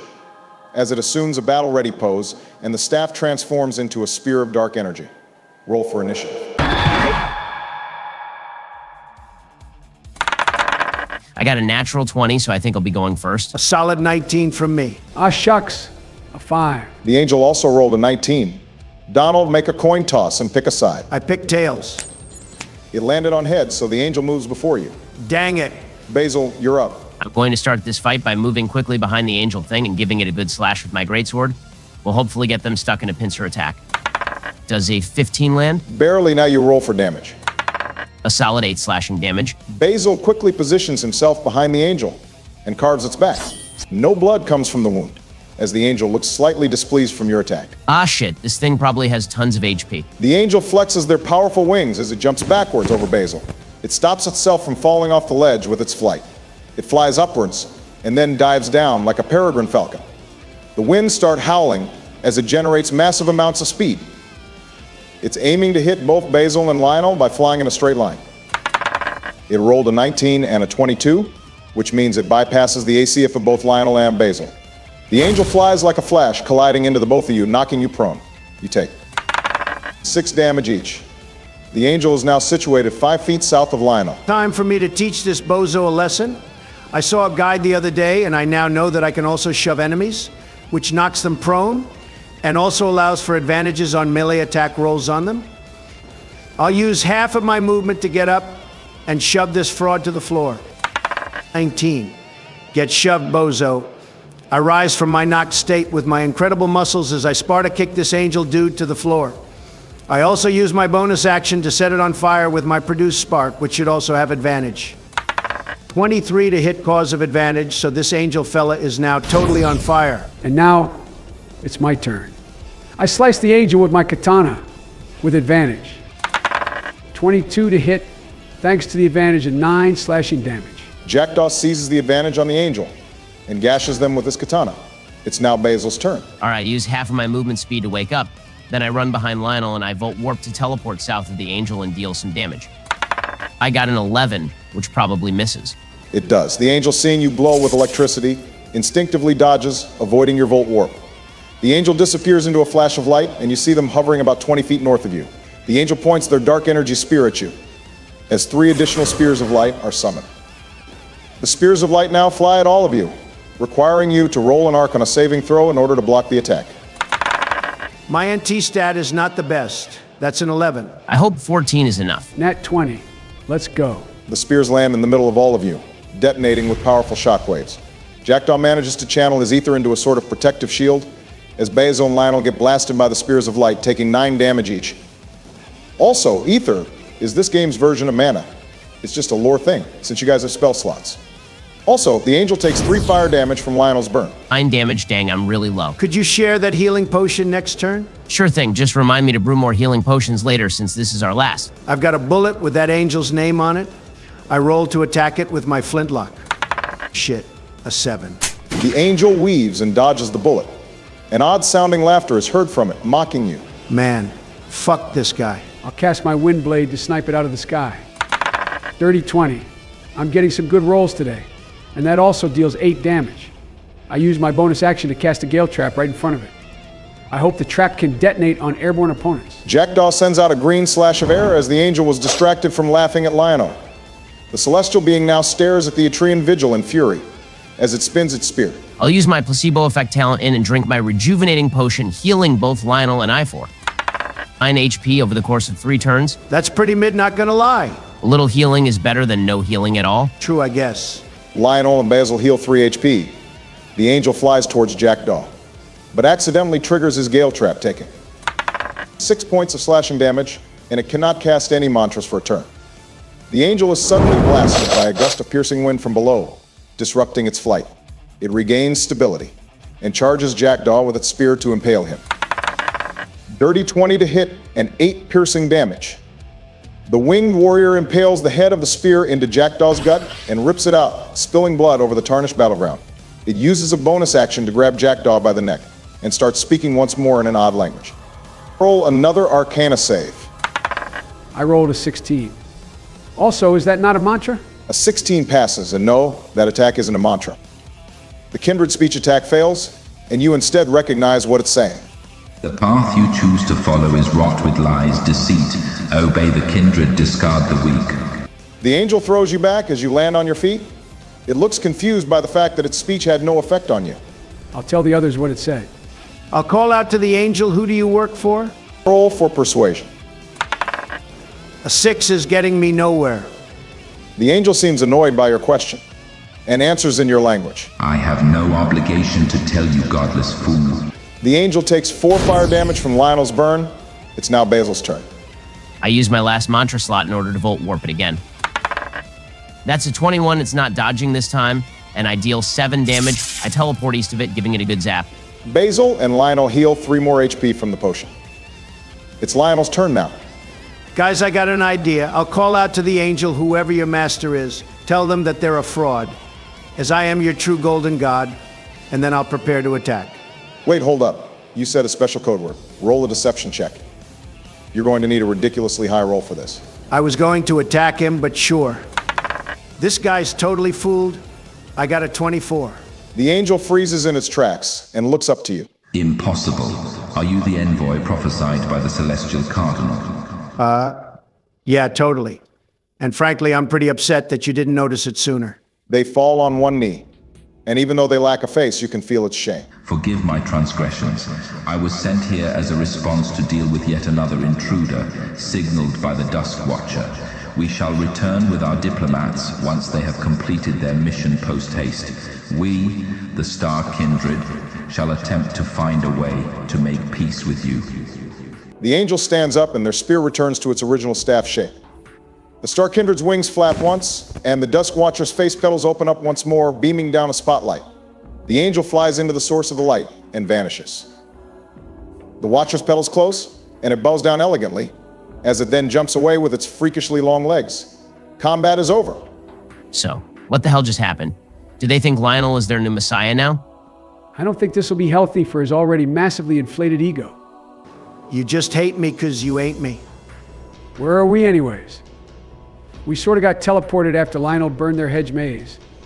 As you look around, you notice a large temple behind you, decorated with hedges and overgrown ivy.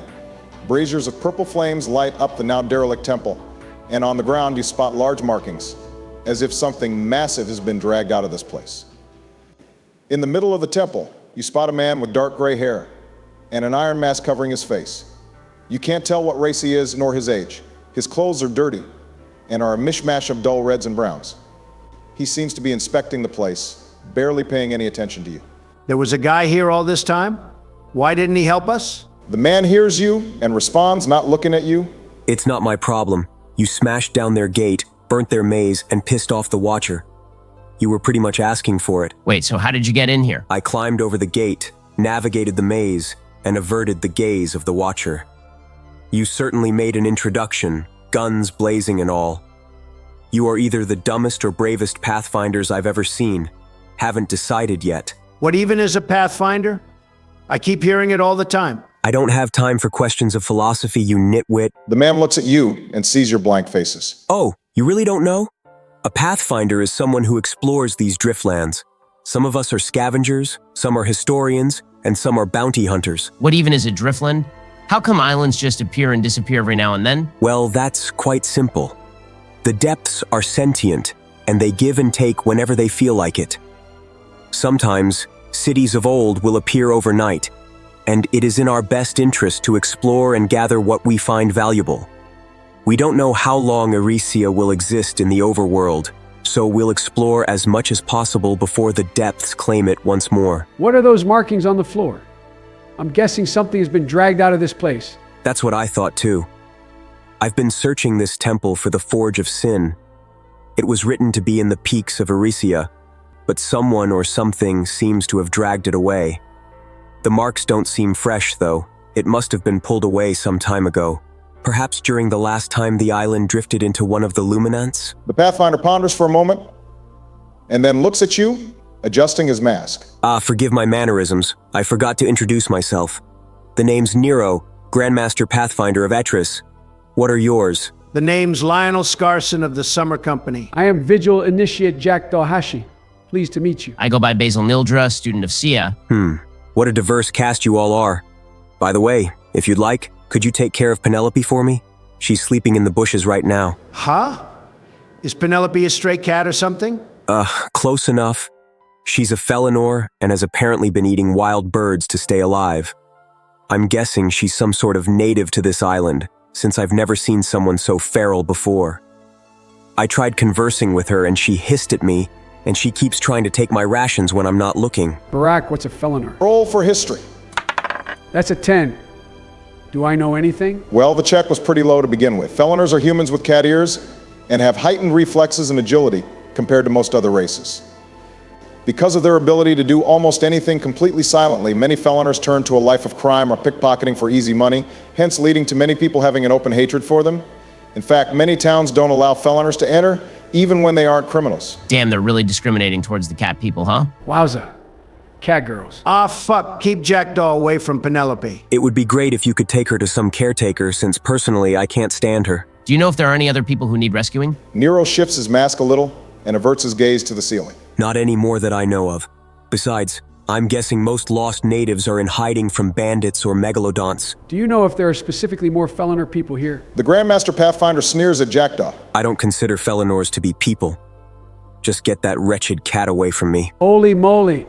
This guy's a racist. I think Squibbo has competition for the best character role now. Come on, Lionel. The day Jackdaw understands humor is the day when pigs fly. Well, where is Penelope right now? Nero points at some bushes outside of the temple. She's sleeping in there. Just find a way to get her out of here, will you? Sure thing. I'll walk to where he pointed and see if I can spot her. You quickly spot the young Felinor girl lying in a curled position inside of the bushes. Her clothes are torn, and she's quite skinny, almost malnourished. She opens one eye, which is emerald green in color. Her hair is of a silvery color, and her hair is a total mess. Her ears flicker, and she looks quite bothered by Basil disturbing her sleep. I'm going to be honest, I have no idea what to do. Should I try to talk to her, or should I treat her like a cat and pet her? I'm kind of confused. The girl sits upright with her legs crossed. She tilts her head to the side and speaks. Got food? Jackdaw? You wouldn't have any spare pieces of bread with you? Yeah, I've got some. I toss a piece of bread to Basil. Thanks, buddy. I'll give the piece of bread to Penelope. The Felinor quickly snags the slice of bread from your hands and inspects it. Dry. Tastes better with birdie. Penelope splits the bread in half with her hands, and from her pocket she grabs a dead bird and puts it in between the slices, feathers and all. She takes a big bite and chews with her mouth open. You notice she's wearing a metal necklace, similar to a dog tag. The name Penelope is carved into it. I'm guessing that's how Nero got her name when she refused to speak. Penelope swallows the sandwich, and like a cartoon character, reaches into her mouth and pulls out an entire bird skeleton and tosses it away. Yum! Hey, Penelope, we'll be taking you to a nice lady called Alastair. She's got lots more food and drink for you. Are you fine with that? Penelope squeaks adorably and a big smile pops up on her face. More food? Yippee. I gesture over to the boys. She's with us now. Lionel hears Nero sigh in relief. God's below, finally. I thought she'd never leave. We'll take her to some other Pathfinder called Alastair. She wants to care for the lost villagers, so you won't have to deal with her anymore. Alastair? Never heard of a Pathfinder with that name. Well, anyways, good luck on your journey. Well, Jackdaw, let's go to Basil. We'll escort this cat girl to Alastair. And then maybe she could give us more information on this island. I feel like there's a lot more info that we're missing. You all gather as one group again. In front of you, there's a staircase heading down to a now incinerated hedge maze. From this new perspective, you can see that the hedge maze was actually really small. It was barely a maze to begin with. Penelope smells the air and her nose wrinkles. Boomstick caused this? Huh?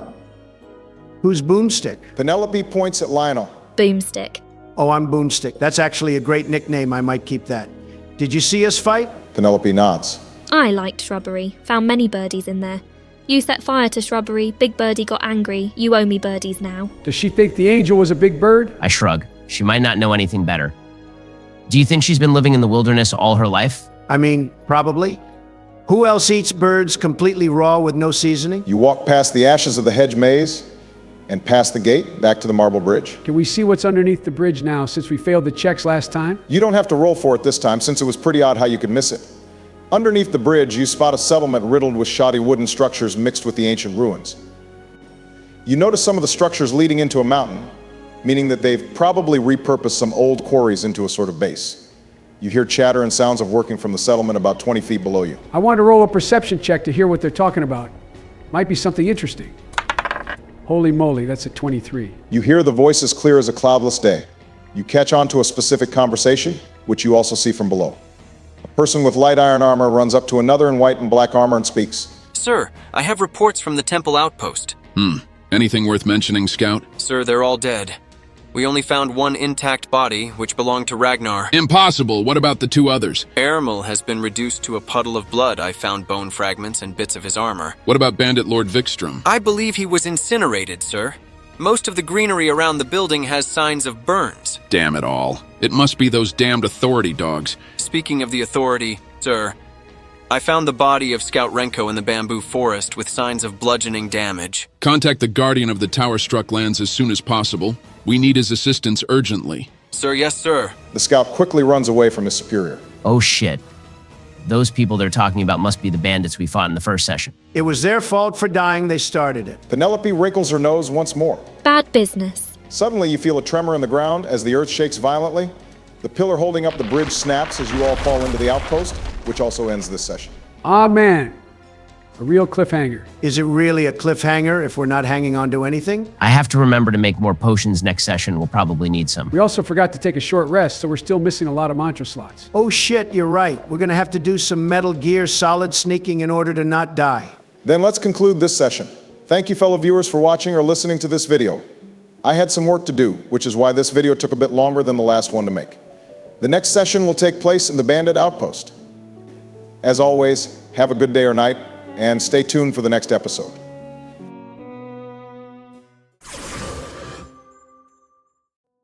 Greetings, fellow viewers and players, and welcome back to the AI President's D&D Havoc of Erisia campaign. We've successfully reached the 500 subscriber mark, which I personally thought I would never reach. I'm very grateful for everyone's support of this series. Last episode we ended on a cliffhanger, or a bridge faller in this case. I guess it's Donald's time to recap the story. That's right, it's time for my grand recap. So last session, we blew up the cave of the Megalodon I totally won against, and Shabibo died from falling rocks. I resurrected him, and then we went on a bridge, and I used my supercomputer brain to breach the gate at the end. We also found a hedge maze, which I promptly burnt down since solving mazes are for nerds. Apparently that pissed off the flowerhead spotlight guy, and he sent down an angel to try to fight us. We fought. But then I convinced the angel that I'm actually the Messiah, and they left, probably wetting themselves on the way back. After that, we found a temple in that area with some guy with an iron mask who's a total racist against cats. Speaking of cats, we found a feral cat girl which eats dead birds raw, feathers and all. We were planning on taking her to Alibaba, or whatever the fuck that blue woman was called. But then the bridge fiasco happened. What about the bandit encampment? And what about the general lore that Nero, the guy with the iron mask, gave us? That's some pretty important information that you skipped. Actually, yeah, I get it. Recaps shouldn't be as long as the episode they are, based upon, didn't have time to say that. Yeah, well, Jackie used his big-ass ears and heard that some bandit guys in the encampment are bringing a guardian guy because we killed some idiot bandit schmucks in session 1. I believe we are now falling into said encampment because Sleepy Jackdaw sneezed or something. I don't really know why the bridge fell. It just did that, I guess. That recap wasn't as bad as I thought it would be, considering the goddamn Jujutsu Kaisen edit in session 3. That shit goes hard, though. My brain was rotting listening to that thing. Seriously, what did half of those quotes even mean? Clearly, you haven't watched Peak. Donnie's right on this one. JJK's Peak for real, for real. Well, now I believe I'm somehow even less inclined to watch it. I think it's better if I start the session instead.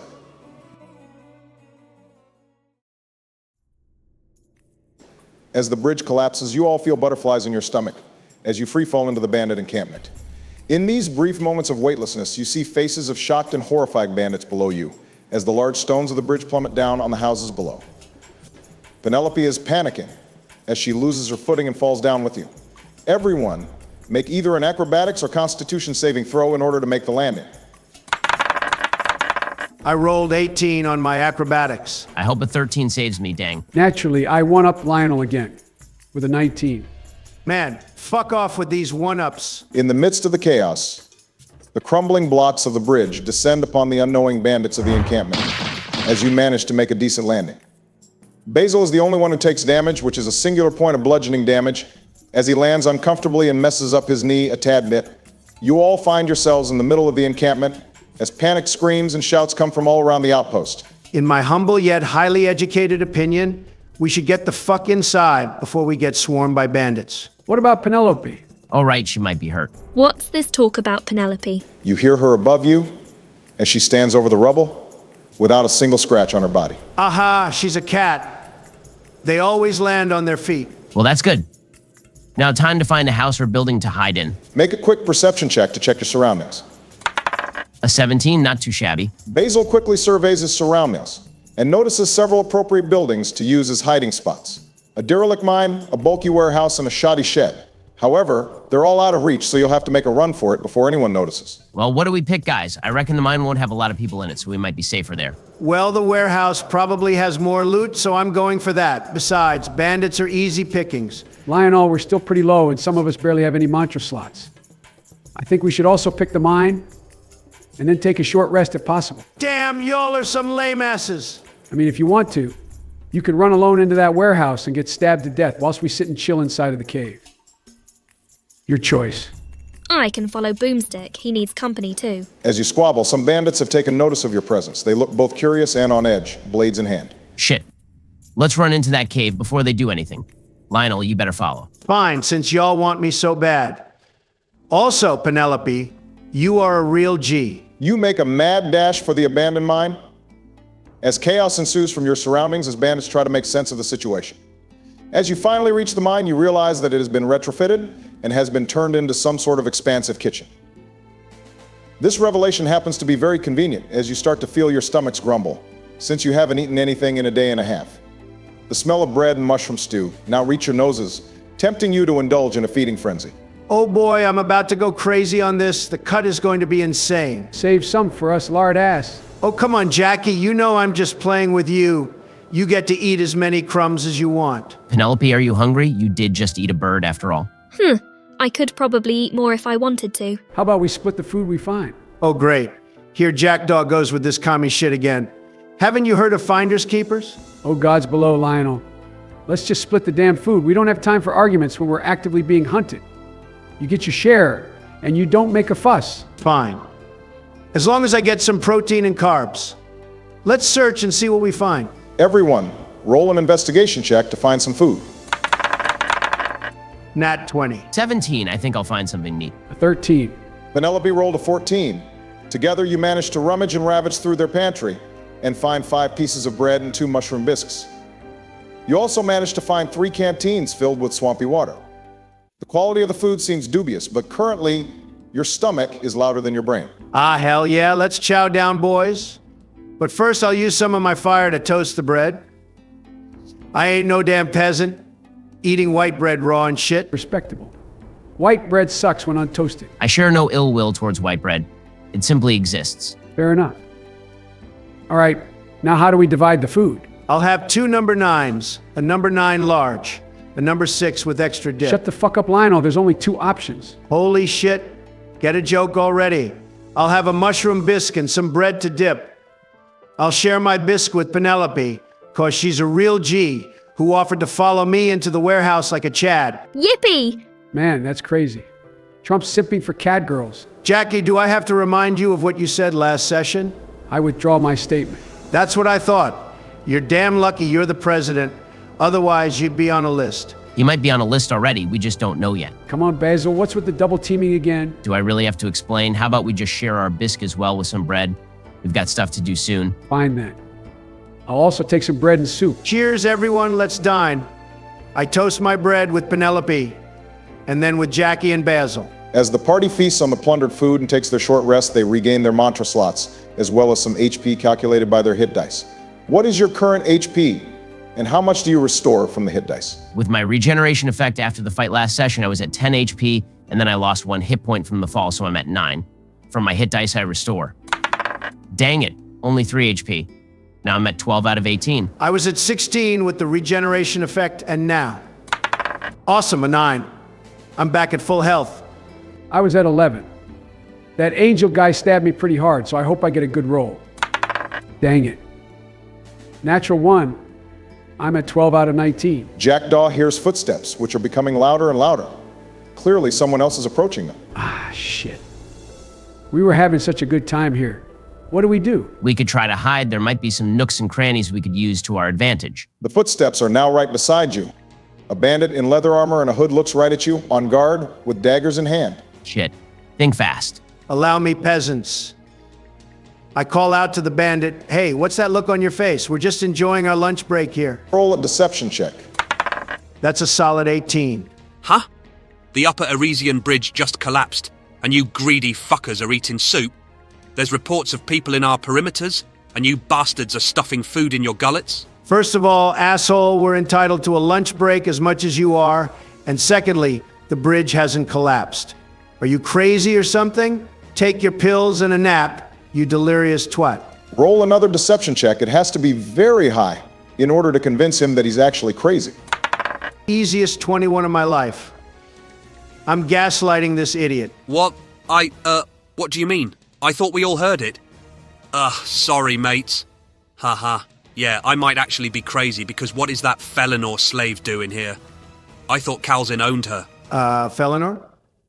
There are no feloners here, totally. Yeah, that's what I thought.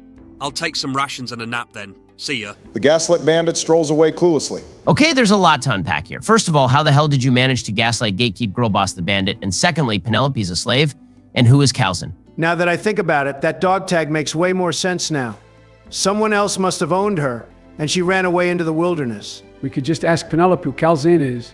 She might know important stuff about the bandits. The felon or girl shakes nervously and avoids eye contact with you. Oh, that's right. She might have had some bad experiences here. Let's go easy on her. Hey, Penelope, do you know how many bad guys are here? Lots. There are 4 stronger bad guys here, those with white clothes. Well, that means we've got plenty of ass to kick here, all right? You hear some voices outside of the building. The same bandit that you met before is heard. Welp, guys, I'll take my provisions and take a nap. Have a good day, guys. Stop! Did you find any of the stragglers that fell with the bridge? Nah, man. The bridge never fell. In fact, I'm hallucinating right now. What the fuck are you talking about? Everyone saw the bridge collapse, you moron! Nah. Goswin, look up there at the collapsed bridge. Huh, yeah, what about? You hear a devastating bonk as the gaslit bandit falls to the ground. That's one less moron to deal with. Something must have happened to him when he walked in there, so those intruders are most certainly in the kitchen quarters. Do we smoke them out, sir? I happen to have a dust bomb at the ready. Go right ahead. Be careful, though. I have no clue what Calzin puts in them. But they sting like hell, so throw it good. Wait at least 10 seconds before throwing, because they might return to sender. Ah, yikes, they're going to suffocate us in here. We're going to have to find a way out. Maybe they've got a window in here to escape. Or we have to prepare for combat. Actually, Penelope doesn't have any weapons on her. I'll give her my 2 short swords. I never used them anyways. Oh, for me? Yup. Take these, commit a crime, do whatever. Yay! Well, back to the important question. What do we do about this potential smoke bomb? What if we stay back and lure them into a choke point? This kitchen is already pretty effective at that, but we'll have to find a way to vent the smoke out. Say no more. I can use my wind blade to dispel some of the smoke and maybe even send it back at them.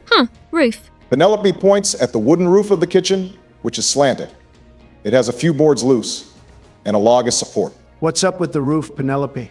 Penelope uses her short swords and starts climbing on the walls of the kitchen, and then leaps. 25 on acrobatics.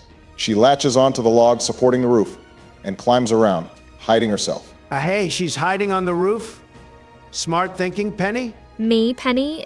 I like it. But wait, the smoke will rise and suffocate Penelope, and they're going to throw that smoke bomb any second now. And right on cue, you hear the thud of a metallic object originating from the beginning of the halls around 30 feet away from you. Umbral black smoke releases from it, swirling like dark mirages. The smell is unbearable, but like rotting fish and smelling salts. You can hear Penelope gag as she covers her nose and mouth from the smell.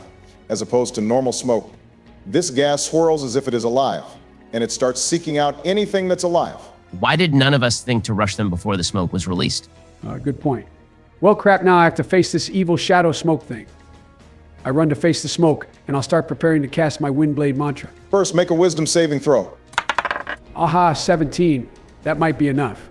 The shadowy smoke wraps around Jackdaw's legs, but they seemingly have no effect on him. As the Vigil Warrior is poised to strike, keeping a hand on his sheath and one on the handle, ready to unleash a devastating Windblade. Roll to hit with disadvantage. Well, that's fine. I'm just here to send some of the smoke away. Wowie, a double natural 20. Damn. Snake Eyes finally did something, damn. Holy shit. Jackdaw unsheathes the blade by an inch, which makes the durable latrine steel glow a neon green. The shadowy smoke, like light in a black hole, is sucked into his blade. The smoke starts to clear, and at the other side of the passage, Jackdaw can see the terrified faces of the bandits. Wait, I'm sucking it in? What? He's absorbing the dusk bomb with his sword? Impossible. No way, it's a Vigil Gale Breather. What Gale Breather can absorb the shadows themselves? He's beyond us. The Vigil's blade radiates a vanna-black color, as all the smoke from the dusk bomb has been absorbed by it. I am Jackdaw Hashi, blade of my strength, and I have never known defeat. I unleash my blade. There's not even a need for an attack roll. Jackdaw fully unsheathes his sword with a furious battle cry, and a shadowy arc of dark gales flies swiftly. Even with his vision obscured, the Vigil had locked in on a target with sheer willpower alone. The dark crescent makes contact with a terrified bandit who is promptly sliced in half and crumbles to dust and fades away. The other bandit freaks out and moves away. Gods below, what in the actual fuck did I just witness? The terrified bandit now makes eye contact with the Atrine warrior. The rabble-rouser's eyes are twitching, and his legs are shaking uncontrollably. He tries kicking his foolish, unconscious comrade awake, which is still out cold from the blunt hit. Wake up! We have to run, fast! The bandit's efforts are, in fact, not working. He looks once more at Jackdaw, terrified. You may run, foolish warrior. You are clearly outclassed. Roll for intimidation with advantage. 19. The bandit finally gives in. He picks up his knocked comrade over his shoulder and runs for his life. Help! Reinforcements! Calzin! Gervasius! Anyone! Help! I look back to the team. I've cleared the area, guys. I wonder who Gervasius could be. Penelope looks at you from above, curious. Snaky strong. Don't get too attached to him, Penny. He likes to smell kids' hair. Oh, come on, just let me have this moment. We don't have a moment. That bandit was calling for reinforcements, so we'll have to move. Obama, what places can we go to? You remember there's a warehouse and a shed. You can make another perception check to spot something new. Let's just run to the warehouse for now. Dilly-dallying will get us swarmed by the reinforcements, so let's go. All right then, can't argue with that. Jackdaw got extremely lucky. Otherwise, we might have had an actual fight. Hey, Penny, we're going to have to run to the warehouse. Follow me. Okay, I follow you. Let's dip, boys. The gang runs swiftly through the settlement, not spotting a single person outside. A slight feeling of uncomfortability grows in your stomachs. The settlement in general smells of salt and herbs, and the sun is gleaming with warmth. Yet you feel as if something is wrong, an indescribable feeling of subtle horror. After a left and then a right turn, you make your way to the not-so-abandoned warehouse, as you instantly see a group of bandits walking around on higher ground. The warehouse is full of crates and containers, presumably filled with stolen goods and materials. As you all were running, some bandits have caught onto the sound and appear to be on edge. Everyone, make a quick stealth check. Yikes, we should have been more quiet. I got a 21, hell yeah. That's a natural 20, nice. Crap, that's a 5. Penelope rolled a 10.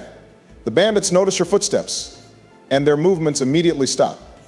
As you haven't made your way into the warehouse yet, they haven't spotted you yet, but they're now way more cautious and on edge. I've got an idea. Obama, are there any empty crates or boxes outside of the warehouse? Yes, there's a stack of unused wooden crates right next to you. What do you plan to do with them? All right, have any of you guys heard about a game called Metal Gear Solid? Final, there's no fucking way that's going to work. You may have gaslit one bandit, but they can't all be that stupid. It appears you've misinterpreted my geniusness. The warehouse seems to have a skylight of some sorts with no windows. Penny, could you climb up on the roof? Climb. Easy peasy. Then what are you trying to do? Simple. I'll serve as a distraction, so Penny can drop down and assassinate the guys on high ground. We haven't seen Penelope fight yet. Are you really sure this will work? Forget about it, dear boy. This will go swimmingly. Jackdaw and I will stay back. If you get caught, then just know that I told you so. Yeah, this doesn't seem like the smartest thing, to be honest. Penny, you should stay back with us. The feliner sticks her tongue out and hisses at you. Only Boomstick can call me that, Snaky. She's learning so fast, I'm so proud. All right, Penny, let's get this plan into action. I will hide as a box and sneak into the warehouse. When I snap my fingers, they will be blind. And that's when you can jump in and take them out. Penelope gives you an okay sign with her hands, and she starts scaling the building at record speeds, not making a single sound. It's showtime. I'll use the wooden crate as cover and start sneaking into the warehouse like Solid Snake. I'll hide next to some other crates so they don't notice me easily. Roll for stealth with disadvantage, since the bandits are weary right now. I got a 14, so this has got to work. Lionel stealthily sneaks into the warehouse, even with the guards being on edge. He positions himself next to a collection of crates, concealing himself more effectively. You start to tune into a conversation between the bandits guarding the warehouse. Hey, is it just me, or are there more boxes in that pile than usual? Haha. Yeah, that's what happens when you're forced to guard the warehouse all day. You start seeing stuff. Yeah, no, I think I actually saw something. Going down to check it won't hurt, right? Man, you're being a total Goswin right now. You sure you didn't need any blue caps? Wait, blue caps? That's what I need for my potions. You can't hear this conversation, Ben. Oh, sorry. Well, unlike Goswin, I'm not a complete junkie. I'll check the pile, and if it's nothing out of the ordinary, I'll go back and keep watch. The bandit jumps down from her high ground and starts walking towards the crates where Lionel has concealed himself. Shit, better not notice me. The guard bandit analyzes the crates from a distance and notices something peculiar. Hey, Flazian, there's dirt on one of the crates, like the unused crates we keep outside the warehouse. Well, we got that batch you're looking at a week ago, and most of them were dragged on the ground by that bumbling moron Goswin. Honestly, I'm surprised there isn't more dirt on them. Huh, well, I guess you're right. Think fast, chuckle nuts, flare snap. Roll to hit with advantage since they are surprised. An 18 and a 19, they should both be blinded. Indeed. Lionel leaps out from the crate and snaps his fingers. As an orb of light burns into the retinas of the bandits, the bandit in front of you covers her eyes in pain from the flashbang. The one on higher ground yelps in pain and turns the other direction. And just according to plan, Penelope jumps from the ceiling down to the catwalk and leaps onto the clueless male bandit who is still on high ground. Penelope rolled a 24 to hit and 15 damage. The felony uses one of Lionel's short swords to slit the throat of the unaware bandit, killing him instantly. For good measure, she plants the blade into his back just to make sure he's dead. Blood splashes onto her face and clothes as she licks her lips in satisfaction. The bandit drops dead, bleeding as he releases a final gasp. Geez Louise, you're really teaching her to be a psychopath. First of all, Sleepy Joey, you're not supposed to be in this scene. Secondly, you're just mad because she hates you. And besides, it's better to have a psycho than a coward on your side. Anyways, since we aren't in combat, we have no turn, so I'll grab the blinded bandit in front of me and choke them out. Roll a contested athletics check with advantage.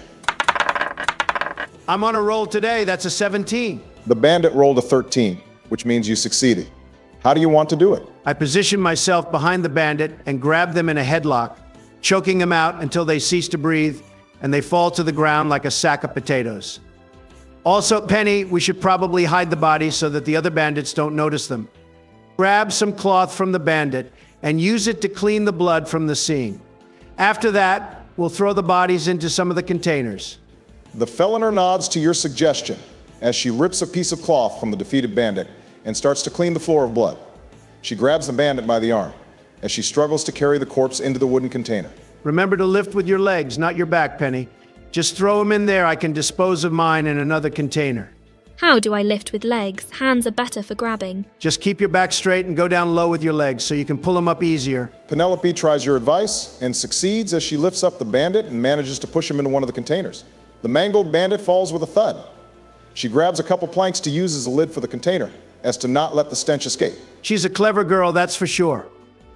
I'll throw the one I strangled into a nearby container as well, and also cover the lid with some planks. As you successfully dump the body into the container, the area seems clear, as if there were never any bandits here to begin with. Basil, Jackie, get in here. We cleared the area. I'll need your help to loot this place. There's tons of shit in this place. Are you really sure it's safe? There could be more bandits in here waiting for us. Dear boy, if there were more, we would have noticed them by now.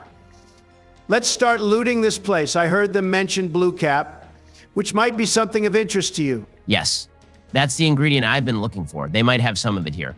Let's search this through. There might be something for Jackdaw, too. The only thing I'll be searching for is inner peace. What about a cool sword? The katana is cool enough, but a little more armor would also be nice. I'd like a pretty gem, or fishies. If there were fish here, you would have smelt it by now. I don't think they keep refrigerators in this place, so it would smell pretty foul. But sure, you'll have dibs on the first jewel we find, and then I'll have the second. In order to search this place, you all need to make an investigation check. 22. I hope I'll find some of those blue caps Lionel mentioned. Dang. An 11. I got a 10. Unfortunately, Penelope got a natural one. As you start rummaging the warehouse, checking various boxes and containers, you hear more footsteps before you find anything important. Penelope freezes up as she notices the smell of something peculiar. She looks generally distressed and uneasy. She calls to you in a breathy voice. Hide! Hatman is here. Oh, I know the Hat Man. He appears every time I don't take my meds. Didn't know Joe was schizophrenic. Who's the Hat Man, Penny? The distressed youth ignores your question and instead runs to hide inside of a box. Oh shit, let's do the same. Yup, no questions about it. You do not want to fuck around with the Hat Man, trust me. He sometimes appears when I have sleep paralysis, and he keeps demanding that I give him my social security number. Joe, take a blue pill and a yellow one as well for good measure. I think the Hat Man might be one of those people the bandits mentioned. They might be pretty strong. Dear boy, hide for fuck's sake. The sound of footsteps now draws closer as two humanoid shapes approach. They're positioned on the high ground of the warehouse, seemingly through an entrance on the upper floor. One of the men possesses a pale complexion and shoulder-length black flowing hair. They carry oversized red and black robes and a large dark tricorn hat. Along with this, they appear to have a crimson-red blindfold over their eyes, which somehow still allows them to see perfectly fine. He waltzes with a certain aura of malice, radiating an uneasy energy. This is undoubtedly the man Penelope seems to dread so much. The second person also carries a robe, but this one is of a dark cobalt shade, along with silver trims. On top of this, he carries a luxurious mantle of Arctic blue pelts, along with large sapphires as adornments. On his hips, there appears to be two medium-length sheaths, presumably for his weaponry. The handles seem to be crystal blue, as if they're made out of ice. The man appears to be middle-aged, with combed silvery gray hair. He strolls in a composed manner, but from the looks of it, he appears to be hiding his true intentions. The ebony-haired male speaks up. So, what's on your mind, Gervasius? Since you wanted to drag me away so far? I have come to talk to you about the recent events. First, I got called in by one of the scouts about authority skirmishes, and now the damn place is collapsing. Clearly, there's a lot you've been doing when I've been away, and I want to discuss it with you in private. In the warehouse, huh? Aren't there usually guards in this place? Has your control over these bums become sloppy over the weeks? First of all, you are the one who's been ordering them for the past week. And maybe they got panicked and ran to hide because you decided to tear down the damn bridge with no warning. The guards were practically shitting themselves, and what for? You told no one. There were pathfinders on that bridge, and now they're inside of the settlement, causing us a major headache and possibly an infiltration. Aha, you want me to be transparent, no? Yes, you know damn well why you're my second in command. You're a clever, scheming bastard. You helped me organize these fools into a criminal powerhouse, so what's with your sudden acts of ineptitude? Why do you not tell me your true intentions? The Hat Man snickers to himself. He adjusts his headwear and directs his gaze to the roof. Gervasius, are you ready to join something greater than yourself? Huh. What are you talking about? That day, I found you and your sorry excuse of an organization in the first week of Erisia's drift. I saw potential. Great potential. After my display of power, you invited me to join you. I sought to organize your forces like tin soldiers, allowing for greater efficiency than ever in collecting the lost resources of this island. This, however, is nothing special. Any group of know-nothings can become organized with the right leadership. Well, yeah, our joint operation has made us the only source of blue caps, Arathan, and Erisor in the entire Luminant. And you played a part in that, so what's with the sudden idiocracy? Are you trying to ruin me? Allow me to speak to completion. This operation, although profitable, has been a test right from the start. I have been doing this to measure your capabilities as a leader, and you appear to be passing with flying colors. I want you to— You seem to be avoiding the question. Kalzin, look me in the eyes. Why did you tear down the bridge? The Hat Man, apparently named Kalzin, seems taken aback by this sudden surge of authority. He grits his teeth and focuses his glare on Gervasius. Kalzin realizes that he can no longer avoid the question at hand. I see potential in the Etrian swordsman, just as I did with you. From the looks of it, he appears to be vigilant and would not accept cooperation from someone of my caliber. I'm trying to separate and lure him in with us. The rest of the group are mundane, nothing out of the ordinary. We'll corner them, interrogate them, and put them down. So you tore down the entire bridge just for that? A random notion of potential power? My methods might seem brutish at a glance.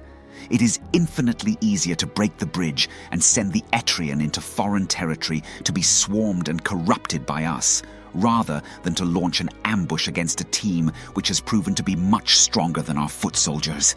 Here, we have the home turf advantage. I see now. But what about that felloner who escaped? Wouldn't she be a threat? considering she carries potentially important information. A wicked smile creeps onto Kelzin's face. He lifts his arms, which seem to be shivering from pure ecstasy. He clenches his fists, vibrating. You mean Penelope? She carries nothing important other than the lashes on her back. Ah, her sweet screams and cries. Breaking helpless people truly is a bliss.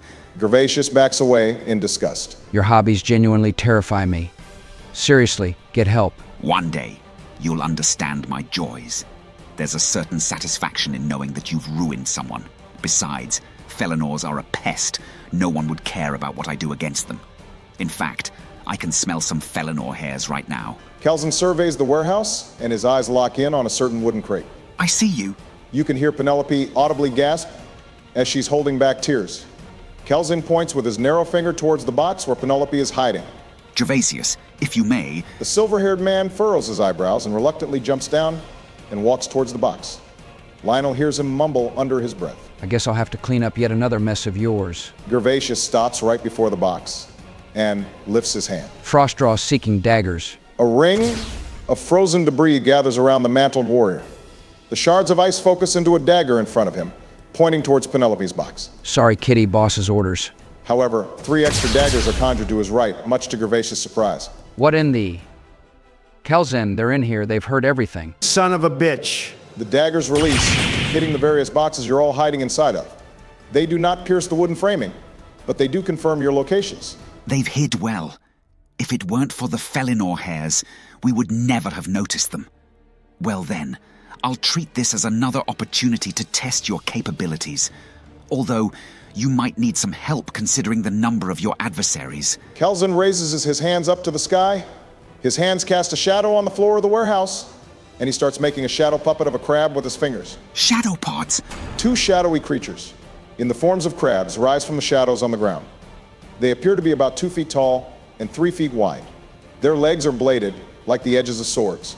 The shadow pods now gather at Gervasius' side. I'll eat lunch. I did skip breakfast after all. Have fun. And remember, do not kill the Atrian. We need him alive.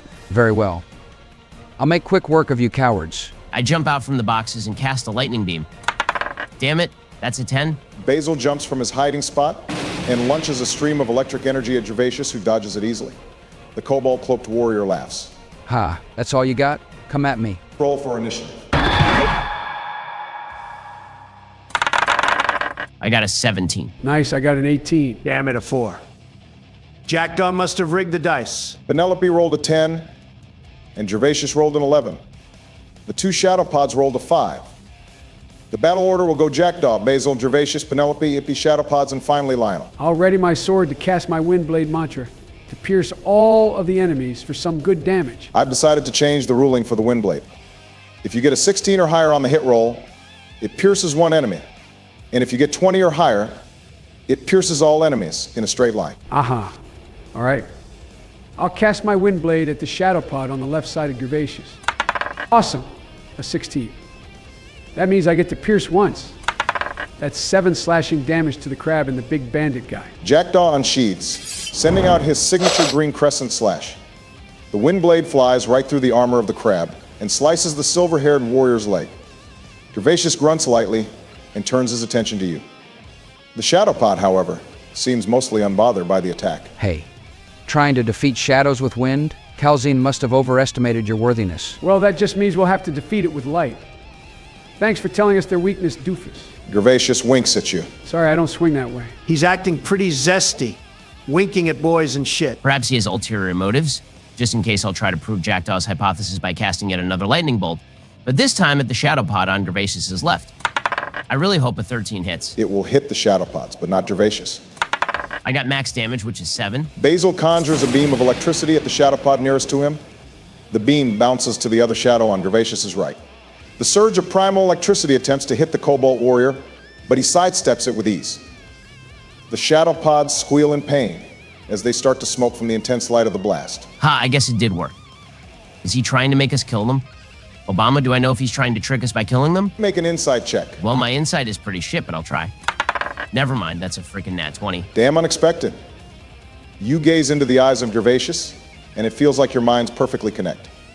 Your senses tingle as you hear his voice inside your head. You have to kill the shadow pods. Kelzin can hear and see us through them. You won't stand a chance against him. You need my help to take him down.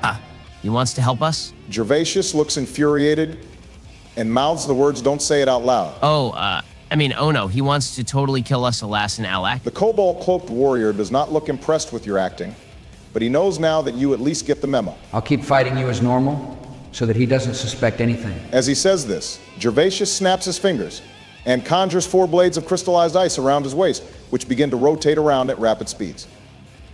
Anyone who wants to come in close range with him within the next 3 turns have to make either an Arcana or sleight of hand saving throw in order to avoid taking damage. Let's see how you fare against my Frostdraw Warden blades. He makes a run for the middle of all of you, which requires you all to make either an Arcana or sleight of hand saving throw. He turned himself into a damn saw blade. I got a 19 on my sleight of hand save, so I ain't taking any damage. I got something better, a dirty 20 for my Arcana. Oh, dang. I hope a 13 is enough. As the Frost Drawer makes his mad dash towards the gang, Basil and Lionel manage to jump away. Basil jumps 5 feet north, and Lionel jumps 5 feet south. Jackdaw does not react in time, and takes 5 frost damage from the spinning blades as they rend his abdomen. Youch, this guy hurts. It's now Penelope's turn. She jumps out from her hiding spot and furiously attacks the right side shadow pod with Lionel's short swords. A 15 and an 11. Her first stab with the short sword pierces through the carapace of the shadow pod, dealing 10 piercing damage, dealing extra because of her sneak attack. As she goes for a second stab, the shadow pod steps backwards with explosive footwork, avoiding the additional stab. Her attacks, though not effective, still manage to deal visible damage. As it is the shadow pod's turn, they both run up to Penelope Tacker. Because of their passive talent, Swarm Tactics, they get advantage on attack rolls when they're close together with other shadow pods. Oh, hell no. They're not laying a damn finger on Penny. Crap. We should have told her to stay hidden. Physical attacks most likely don't do well on these crabs. 15 and 17 from the advantage. The dark critters slice furiously with their bladed legs, dealing 6 and 7 slashing damage. Penelope's legs are slashed relentlessly by the shadow pods, and she falls to one knee, bleeding heavily. Tears start flowing like a flood from her eyes. She's experiencing unimaginable pain from the creature's serrated claws. You hear Calzin's voice through one of the dark creatures. Exquisite. Pierce her more. Spill her blood for me. These fuckers have to die.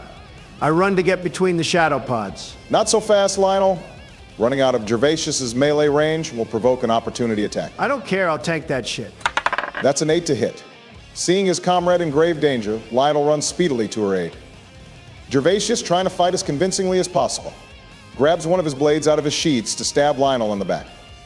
However, the gunslinger dodges it with just his reflexes and makes his way between the looming shadow crabs. I shove Penelope 5 feet backwards, and I move 5 feet north. I'll say that the shove against Penelope succeeds automatically since she wouldn't try to dodge. Penelope falls backwards, surprised. She hadn't even noticed that Lionel was running to help her from the very beginning. I cast Flame Repulsion to send these shadow demons straight to the fiery pits of hell. The shadow pods have to make a contested dex save versus your constitution throw to dodge the fiery explosion. I got a 14. This better work. The shadow pods failed their save, as they were completely surprised by Lionel's sudden act of bravery. Now roll for damage. That's 9 fire damage. Since fire and lightning deal double damage towards these creatures, that's enough to kill them. How do you want to do it? As my body starts glowing, enveloped in flames, I crack my knuckles. I speak to the dumbass crabs in front of me. Disgusting hat guy, I know you can hear me. Just let it be known that I, Lionel of the Summer Company, is here to end your ass. I roar with power as the flames from my body completely eradicate the vile spawns. Only their burnt-ass shells are left on the ground, still glowing with orange embers. Pretty epic, not gonna lie. I gotta get some cool kill moments today, too. As Gervasius spectates the destruction of the shadow pods, his revolving warden blades deteriorate and sheathes his ice dagger. Combat is over. Boomstick, you saved me? Of course I saved you, Penny. I can't let you go down by some fucking crabs. Penelope starts sniveling as her eyes and cheeks redden. She begins crying uncontrollably, putting her hands to her face. Sorry, I'm useless. I caused this. I couldn't save myself. No, it's not your fault, Penny. You did your best. I go over and hug her. Feeling the warm embrace of Lionel, Penelope's tears stop momentarily. Honestly, this is really heartwarming. Didn't know Lionel was a big softie on the inside. Shut it, Snake Eyes. We're having a moment here. Gervasius straightens his back, watching over the scene unfolding. Since those damn crabs are gone, I may finally speak my mind. I believe introductions are in order here. My name is Gervasius Ixatoke, Bandit King of Erisia. Sorry for the mess in here. This settlement is usually more organized. What? I thought you were trying to kill us. Only because Calzin had vision. He can see and even talk through the eyes and mouths of his shadow puppets. I needed them dead before I could try to bargain with you all. Bargain? You got cash to spare? Well, possibly. I run a criminal organization here, and Calzin has been my second in command for over a month now. Things were running smoothly, until just before my excursion to the tower-struck lands here in Erisia, where suddenly he started running shit completely idiotically, causing massive problems for me and my fellow bandits. I don't know what he's trying to do with my organization, but I need your help to take him down. Oh, there, Buster. What makes you think we'll side with criminals? His words, not mine. As long as you give me a fitting reward, I'll help Ye out. I facepalm. Gods below Lionel, you're completely incorrigible. The reason why you need my help is because he'll eventually find and capture you for information. And trust me when I say this, you stand no chance against him without me. You sure? I didn't find those shadow crabs too hard to deal with. That's his weakest summon. He is so far beyond you, it's almost comical. He displayed his full power to me at the beginning of my operation, and I had no choice but to recruit him. If left unchecked, he could defeat me and all 5 of my bandit lords at the same time. Or well, it's 4 now since one of them were mysteriously incinerated. Well, shit. I wonder what happened to that bandit lord. So do I. Calzin is abusing his power as second in command. You'll need my help to take him down before he starts wreaking havoc in Erisia. No way. He said the title of the series in the series. Stop breaking the fourth wall. I'll need to get you guys back to tip-top shape. Some of you look pretty worn out, especially Penelope. I'll let you scour our storage for useful items. Pilfered health potions are in that chest if you need any. Gervasius points to a crate embedded with a reddish cloth. I'll grab a handful of potions from the crate, and I give some of them to Penny. The potions are thin vials and the liquids are faded pink with small red bubbles. They have wooden corks, stopping them from spilling. Penelope uncorks a potion and drinks it carefully. Penelope restores 9 hit points. The flesh wounds on her skinny legs start closing up as they begin to heal. She wipes a tear from her eyes, sighing in relief. I turn to Gervasius. You said your bandits are the only source of Irothine and Erisor in this luminant. You wouldn't happen to have any samples here? Well, of course, check some of the boxes on the upper floors here. We've got tons. Awesome. I just need a few rocks, that's all. Do you also have blue caps? Gods below, you're really robbing me blind here. Besides, you don't look like a blue cap junkie. No, I need it for a special kind of potion. My teacher has tasked me with discovering and collecting blue caps, but I didn't know people had already found them. For a potion, huh? Well, gathering blue caps is a pretty hard endeavor. Our foragers can only gather a few caps before needing to retreat. We're forced to dry the mushrooms since they spoil really quickly once uprooted. They happen to be a very potent drug, which sends people into a sort of trance when they've eaten a piece. They also happen to be very addictive, so we try to keep them away from regular bandits. Nobles and rich merchants in Etris trade ludicrous amounts of money just for a few fragments of these things. That's some pretty important research, thank you. I'll be sure to write it down. Do you know where to find these? I sadly cannot. Only my foragers know. Well, that's all right. What about you, Atran? The name's Jackdaw. I'm not really in search of anything of material worth. I'm in search of a lost vigil scout who's gone missing in Erisia. I doubt I could find them in a warehouse. A vigil, huh? I might actually know one. I met one on my trip to the tower-struck lands. They said they were heading to the Garden Reservoir, but that's all I know. Thank you. Your information has been very valuable to me. Glad to be of help. Well then, have you all gotten your errands sorted? Yup, I have my samples. Rosen will be pleased with these. I'm sure of it. Actually, Barack, I'd like to use my race's innate ability to spot ingredients here. It's high time I brew some potions for once. All right, with your ability, you find a brown cap, 4 dried blue cap fragments, 6 silver fern, and 3 umber urchins. Nice, I'll summon a cauldron and try to make a potion with the silver fern first. The blue cap fragments are too valuable to possibly waste right now. You wave your hands as a magical cast iron cauldron materializes out of thin air in a puff of smoke. The liquid inside swirls in a verdant vortex, calling for ingredients once more. First, let's try these silver fern. 30-20, nice. You grab the stalks of the silver fern and begin to pluck the leaves quickly. The green liquid transforms into a metallic gray, similar to mercury. As usual, you perfectly bottle the liquid in a glass flask, and the liquid returns to a green shade. Then I'd like to try to make a potion with 3 brown caps. Out of 15, that's gotta work. Indeed. You separate the heads from the brown cap stalks and carefully put the ingredients into the cauldron. The liquid turns into a rich yellow pigment, similar to curry. However, unlike curry, this solution smells incredibly vile, causing you to gag just by being close to it. Basil manages to bottle and cork the yellow swirling liquid. The inside of the cauldron turns green again, but the smell persists. Yuck, that's pretty gross. I can still smell it through the glass. For my last potion, I want to try these umbre urchins. These urchins are like no ingredient you've ever seen before. Even though the creature is most likely dead, considering urchins are aquatic creatures, you have an unwelcome feeling that it's somehow still alive, writhing. Well, that's pretty freaking ominous. I'll try and make a potion with them. Whoa, that's a 21. You carefully snap the spines off the urchins and throw them into the magical cauldron. The churning liquid inside of the cauldron transfixes into gloomy purple shade. The smell of the concoction sends shivers down your spine. You manage to bottle this foreboding liquid as well, and the cauldron disappears into a puff of smoke, fading out of existence. Awesome, I've got a whole arsenal of potions again. But what do they even do? Roll me a medicine or arcana check. Wasn't it Insight and Nature back in session 1? Yeah, but I realized that it didn't really make sense, so I changed it. The checks are basically still the same. Well, then I'm rolling for arcana. I got a 16. Does that tell me about all of them? You recognize the yellow and silver potions instantly.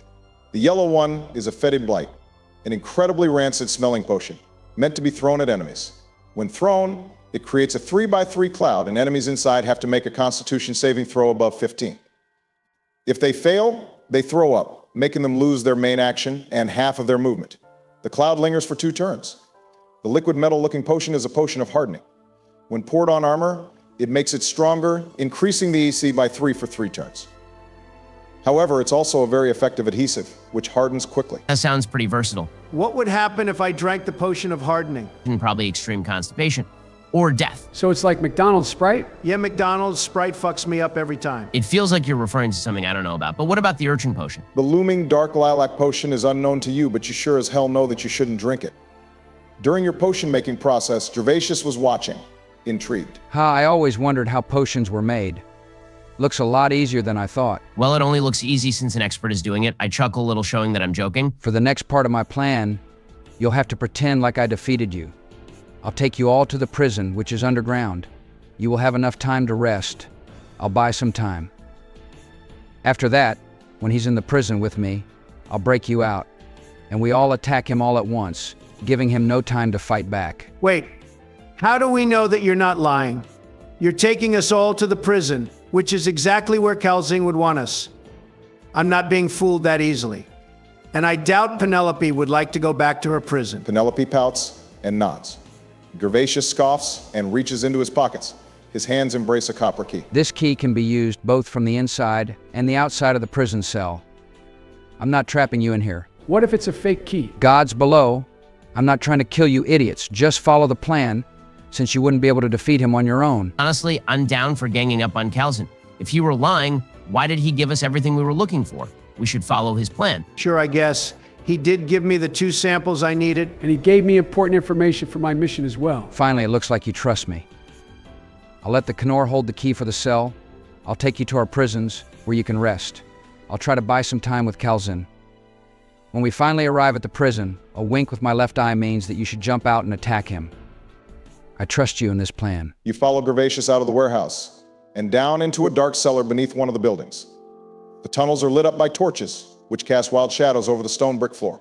You come to a stop at an iron door, which looks worn. Wait, so Erisia has only been at the surface for a month. How do they have a whole settlement here to begin with? Well, most of the underground stuff here was actually already here before we built our outpost. It served as a useful foundation for our buildings. The rest of the buildings were easy. We just had everyone working at maximum efficiency. Interesting. Gervasius gestures for Lionel to open the door, since he has the key. Aha, I see now. I'll crack this thing open. And let's head inside. Penelope stops outside, nervous. Oh, she probably doesn't want to be stuck here again. Bad memories. It'll be fine, Penny. We'll only be here for a moment. Will Gary let us out again? Gary? Oh, that's her nickname for me. She has a hard time pronouncing my name. I was the one who originally let Penelope escape since I was disgusted by Calzin's abuse over this poor girl. Based beyond belief. I'm making sure this emo hat fucker is put to summer company justice. Penelope smiles lightly, reassured by Lionel's promise. The gang walks into the cell, which is awfully dark. The floors seem decently clean, but the smell is nothing positive. Gervasius stays outside, nods. He takes a deep breath and walks back to the entrance of the underground prison area. Well, I guess we're taking a long rest. Anyone got any stories to tell? Oh boy, this reminds me of the time when I was a wee lad living in the Isle of Vigils. On the day when we were about to have an important math test in the temple, a group of rabble-rousers called the Black Steel Pirates held our entire island hostage. Now, this was the time when swords hadn't been given to the initiates yet, so all we kids had were sticks. I was really scared, shivering in my timbers. But at the same time, I was really thankful since I hadn't studied for the test. The big old captain of the pirates was a large lad called Felice Blackblubber, because he had a large flowing black beard and was also built like a walrus. He demanded 10,000 notes in compensation to let us live, which was enough to buy an entire city back in the day before the recession. I don't know what the economics in this Luminant are, but I'm betting that you probably caused this recession as well. Quiet.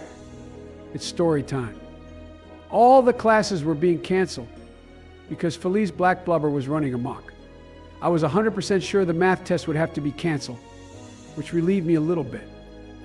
Just a little, though, since we were still being threatened by people who were basically terrorists. Then suddenly, our math teacher and sword instructor, Maestro Evangard Rest, walked up to Captain Blackblubber. In my head, I was like, gee willikers, this is going to end poorly for our beloved teacher. Blackblubber was laughing, making a bunch of ruckus, but Maestro didn't care. In the blink of an eye, Maestro sliced off both of Blackblubber's peg legs with his katana.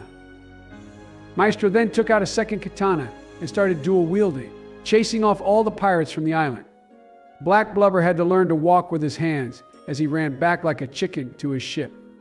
After the nasty pirates left in a hurry, me and all the other kids were cheering for our heroic teacher. But then he said that classes will return as usual, since the pirates didn't take that long to defeat. So we were still having that math test. Needless to say, I got a big fat F. Penelope laughs, clapping. The story seems to have calmed her down. Great story. Wait, is this story real or did you just make it up on the spot? It's as real as it gets, Basil. Why was your sword instructor also your math teacher? It's a lack of teachers. Not a lot of people live at the Isle of Vigils. It's pretty secluded. Well, that insane rambling of a story has made me sleepy. Let's take a long rest. Yeah, I do kind of need some HP. Your rest inside of the prison cell has been arduous, from the cold and hard floor to the lack of fresh air. However, you still managed to get some blinks in, despite these circumstances. Suddenly, you hear a door slam open, as a pair of footsteps now begin to approach your cell. Undoubtedly, these footsteps belong to Gervasius and Calzin. I go to shake the others awake. Hurry up, guys, they're coming. I'll rise from my slumber and quickly insert the key into the lock, so I'm prepared to open it when the time comes. I then go back to position so it looks like I'm still asleep. Make a stealth check. Dang, all right. Haha, a 21. Lionel swiftly inserts the key into the keyhole soundlessly. The Bandit King and the ominous second in command now arrive at your door. They're in here. It was a pretty tough fight. Impressive. Seems like you barely needed my shadow pods in the first place. Calzin grins woefully at Penelope, who furrows her brows and hisses in return. Welcome back. You must love this place, considering you're back in the same old dusty cell as before. No, hate you, hate you. Penelope reaches through the iron bars of the cell with her arms, trying to claw at Calzin, who easily backsteps her futile attack. Oh my. Has living in the wilds made you forget your manners? Perhaps I'll have to straighten you out. Calzin clenches his fist as a whip of shadows emerges from it. He reels back, attempting to hit Penelope's arm. She retracts it with instinct and squeaks in fear. The whip lashes the iron bars, making an awful noise. I'll have some fun with you later. Now, about the other unworkables. By the way, why didn't you take their weapons before throwing them into the cell? Calzin, you might want to check this out first. Gervasius turns his back and seemingly points at the cell on the opposite side of yours. The humidity in this cellar has made the iron bars rust. We'll have to find a way to stabilize the moisture here. Calzin turns to face where Gervasius pointed, uninterested. He inspects it shallowly with a few noises of acknowledgement. Gervasius quickly turns to face you and winks with his left eye. That's my cue. I crank open the door and bust it open FBI style. I rush to strangle this fucker with my bare hands. That's a 22. He's going nowhere. As Lionel barges through the door without warning, Calzin gulps, as he's constricted by the neck by Lionel's hands. Gervasius pulls out his two ice sabers, ready to fight. Penelope jumps out of the cell, poised like a tiger. I'll rush out too, ready to strike with my katana. Same here, I'll have my greatsword out as my body crackles with electricity. Suddenly, Calzin's physical body turns into a shadow, which then glides on the floor of the tunnel. Lionel realizes that he's not holding anything anymore, as the body he once constricted now moves freely as a specter, rushing for the exit of the prison. Slippery bastard. Get him before he escapes. You chase after the formless shadow on the floor, which makes its escape into the outdoors. Upon exiting the dark dungeon, You realize that day is now turned into evening, as the sun is setting over the horizon. You notice how Calzin rises from a shadow and turns right and continues running. He appears to be running into the middle of the bandit settlement, the courtyard. The place seems completely desolate, with not a single bandit in sight. Is he trying to get us into an open area? Perhaps close quarters combat isn't exactly his specialty. Calzin comes to an abrupt stop at the end of the courtyard. He turns around with a malevolent expression on his face. Ah, I see you've turned on me, trying to use these misfits to defeat me. 'Tis a shame, truly. It's over for you. You've been abusing power over my comrades, and it's about time someone puts your sorry ass down. And the way you abuse those weaker than you is heartless. I know I've said some sus shit, but what you have done takes not just the cake, but the whole damn bakery the cake was made in. Putting others below you is a sign of weak mental stability, Calzin. The summer company court system would have a field day with your cruel emo ass. Penny's gone through hell and back because of you. Are you referring to the Felonor? You know damn well there's no laws protecting them. I can do whatever I want with her. Besides, she has no parental guardians. I'm simply doing her a service by providing her food and shelter. Penelope's eyes redden as she screams, bursting into tears. I had parents before you killed them. And they pleaded for me to spare you. I'm just keeping my end of the promise. That's it, motherfucker? I load my flintlock with malicious intent? You hide your secrets from me like an enigma. Who the hell are you actually? Calzin uprights himself and turns to meet Gervasius' gaze. An aura of dark tendrils surrounds him, flowing from his back. I am Calzin Umbrasin, adjudicator of the ministry. Kelter will repeat itself, as this luminant will fall to the depths. I was planning on letting you join us, but alas, you've made your choice. I'm done listening to this guy's yapping. I rolled to shoot this guy in the eye. A 10 shit. Lionel, in his rage, goes to fire his flintlock. Calzin avoids the bullet as it barely grazes his hairs. Not enjoying the theatrics, you dull soul. Fine then, I'll end this quickly. Roll for initiative.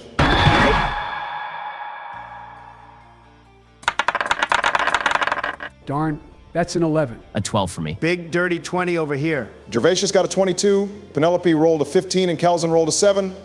The turn order will go Gervasius, Lionel, Penelope, Basil, Jackdaw, and then Calzin. Gervasius jumps up on a nearby building roof and sends out a flurry of magic ice daggers at Calzin with advantage to hit. 15 to hit, and the attack deals 6 frost damage. The Frostdraw warrior sends out 3 daggers at Calzin, which pierces rope. There's plenty more where that came from. Oh, please, your little needles aren't impressing anyone. Well, then it's my turn to shine. I'll run a bit closer and snap my fingers, sending out a flare snap at this emo. Our plan will be to blind him like crazy, and then jump his ass with our melee fighters. Dang it, a 10. Calzin snickers at your attempt to impair his vision as he points to his blindfold. Wouldn't have worked anyways, Canor. Man, that's some bullshit. How does he even see through that thing? It's now Penelope's turn. Seeing what Gervasius did, she also jumps up to a nearby building's roof and uses her action hide, which succeeds as she's out of Calzin's vision. Well, then it's my turn. Following Squibbo's advice from session 2, I'll do an investigation check of the surrounding area to find some advantages. Crap, that's an 8. You don't notice much as of now, but you realize there are many walls you could use to possibly corner Calzin. A bit of a nothing burger on that roll. I'll instead run over to Jackdaw and activate Placebo Effect talent to apply the potion of hardening on my armor. I'll save any mantras or attacks in case he summons more enemies. Basil pours the contents of the potion over his cloak as it shines in a silver finish. Jackdaw's robes glow as well, improving both of your ACs by 3 for the next 3 turns. Alrighty, since I'm basically a mega tank now, I'll run up close to Calzin and slash him with my katana. Yikes. A 13. I don't think that'll hit. As Jackdaw runs to slash Calzin, the adjudicator catches the warrior's blade with his bare hands, throwing him back to a neutral stance. Enough of this. Calzin conjures his whip of shadows and lashes at you. Jesus, 25 to hit and 13 damage. He lashes with fury at Jackdaw, shredding through his armor easily. The whip leaves dark, ominous marks on Jackdaw's robe where it landed, as the vigil yelps in pain. Sheesh, this guy hits like a truck. It's not even over yet. Oh, crap baskets. After landing a hit, Calzin goes for a kick to flourish you away. He rolled a dirty 20, which just barely misses. Jackdaw steals his mind and dodges Calzin's boot, scarcely avoiding the blow. I would have been a goner without that potion, dang. For the love of all that's good in this world, Joey, why didn't you use your reaction to jump away? I'm saving it in case I'm near death. If he didn't miss that flourish, he could have one-shotted you. Remember to use it next time? All right, fine then. Gervasius makes his move. As he jumps from the roof and lands on the ground next to Calzin, using his sneak attack since there's another person close by for advantage. Damn, a 22 and a dirty 20. The frozen rogue unsheathes both his blades and runs up close to slice in an X pattern, dealing. Dang, 26 total frost damage. Gervasius slices in an X pattern, dealing an insane amount of damage to the surprised dark robe man. He staggers backwards, bleeding profusely from his side. Damn you, sneaky bastard! I'll just fire a regular bullet at Calzin, since Flame Blind doesn't seem to work on him. Fuck yeah. Dirty 20 to hit and 9 piercing damage. Right as Calzin is slashed from Gervasius, Lionel fires a bullet in the arm of the blindfolded man, which makes the limb recoil back from the shot. Calzin clenches his teeth and exhales violently. Penelope leaps down from the roof and goes to stab her former captor. She stabs twice, the first lands while the other misses. Penelope, seizing the opportunity, leaps down and stabs her blade violently into Calzin's back, dealing 9 piercing damage. She rips the blade out of his back with force as Calzin shrieks in pain. I'll do another investigation to find an advantage. A 6, are you kidding me? It do be like that sometimes. Could I instead do a check to see what kind of attunement he's using? It's nothing like the attunements we got to pick from. Because of your background, you actually already know. This is Shadowcast, an attunement considered illegal to use in most public spaces. Shadowcast mantras have a chance to steal the opponent's ether, which drain your mantra slots. Good info, I guess. Lionel, could you lend some potions? I can utilize them better with my placebo effect talent. Fine, I have 5 lesser healing potions in my inventory. You can have 2. I'll toss them to Basil. Well, thanks. I'll try to climb up one of the houses to get some high ground. For my turn, I will take a page out of Lionel's book and try to shove this guy prone. I'll run up and shoulder check him like a football player. Dang. Another 11. Calzin, in the midst of the chaotic jumping, manages to dodge Jackdaw's tackle. He backs away slightly, glaring at you all with hatred. I've had enough of you worthless morons. It's about time to take this seriously. He forms his hands into a pattern similar to wings. Umbersucker! From the shadows, the wings of a large bat emerges. It claws its way out of the ground and flies out from its shadow. The creature is large with an enormous wingspan. The Umbersucker's face is malformed, with odd-faced tentacles growing out from it with pale, empty eyes staring right at you. Calzin directs his arm skywards as the creature grabs it with its feet and starts to fly him around the settlement without giving you the chance to do an attack of opportunity. He flies directly over Lionel and Basil and opens his palm, sending out several bolts of dark energy. It's 15 and 25 to hit. The bolts find their target, dealing 8 necrotic damage to each person and stealing 1 mantra slot from you. Dang, that ain't good. The Umbersucker leaves him at the west side of the settlement as he lands gracefully on the roof of a wooden building. The Umbersucker got a natural 20 as its initiative, so it's first in the turn order. It flies swiftly, diving down to strike Lionel with its claws. 5 to hit, which misses as Lionel ducks, avoiding the Umbersucker's fearsome claws. Gervasius jumps up on the roof and sends out another wave of frozen daggers at Calzin. He rolled a 6, which misses, as the daggers embed themselves into the ground. It's now Lionel's turn. I don't know who to hit first, the emo or the bat. I get disadvantage for being too close to the bat, so I guess I'm shooting the hat guy. Hell yeah, another dirty 20, and max damage on my flintlock, which is 12. Lionel finds an opportunity to strike and fires right in the shoulder of the robed Shadowcaster. He recoils from the pain and postulates himself once more, staring right at you. Persistent, are you? Bitch, please. Penelope runs as fast as she can and goes to try to stab the Umbersucker with her short swords. A 6 and an 8, which both miss. The shadowy beast, seeing the feliner trying to strike it, flies upwards, avoiding the attack. It's now Basil's turn. I clasp my hands together and fire off a lightning beam at the Umbersucker to hopefully chain and deal some damage to Calzin too. Does a 13 and a 17 hit? Yep, the Umbersucker has exactly 13 AC, so you're right at the edge. Awesome. That's 7 and 4 lightning damage to the Umbersucker and Calzin, respectively. The Umbersucker flashes with electricity, taking huge damage from the mantra.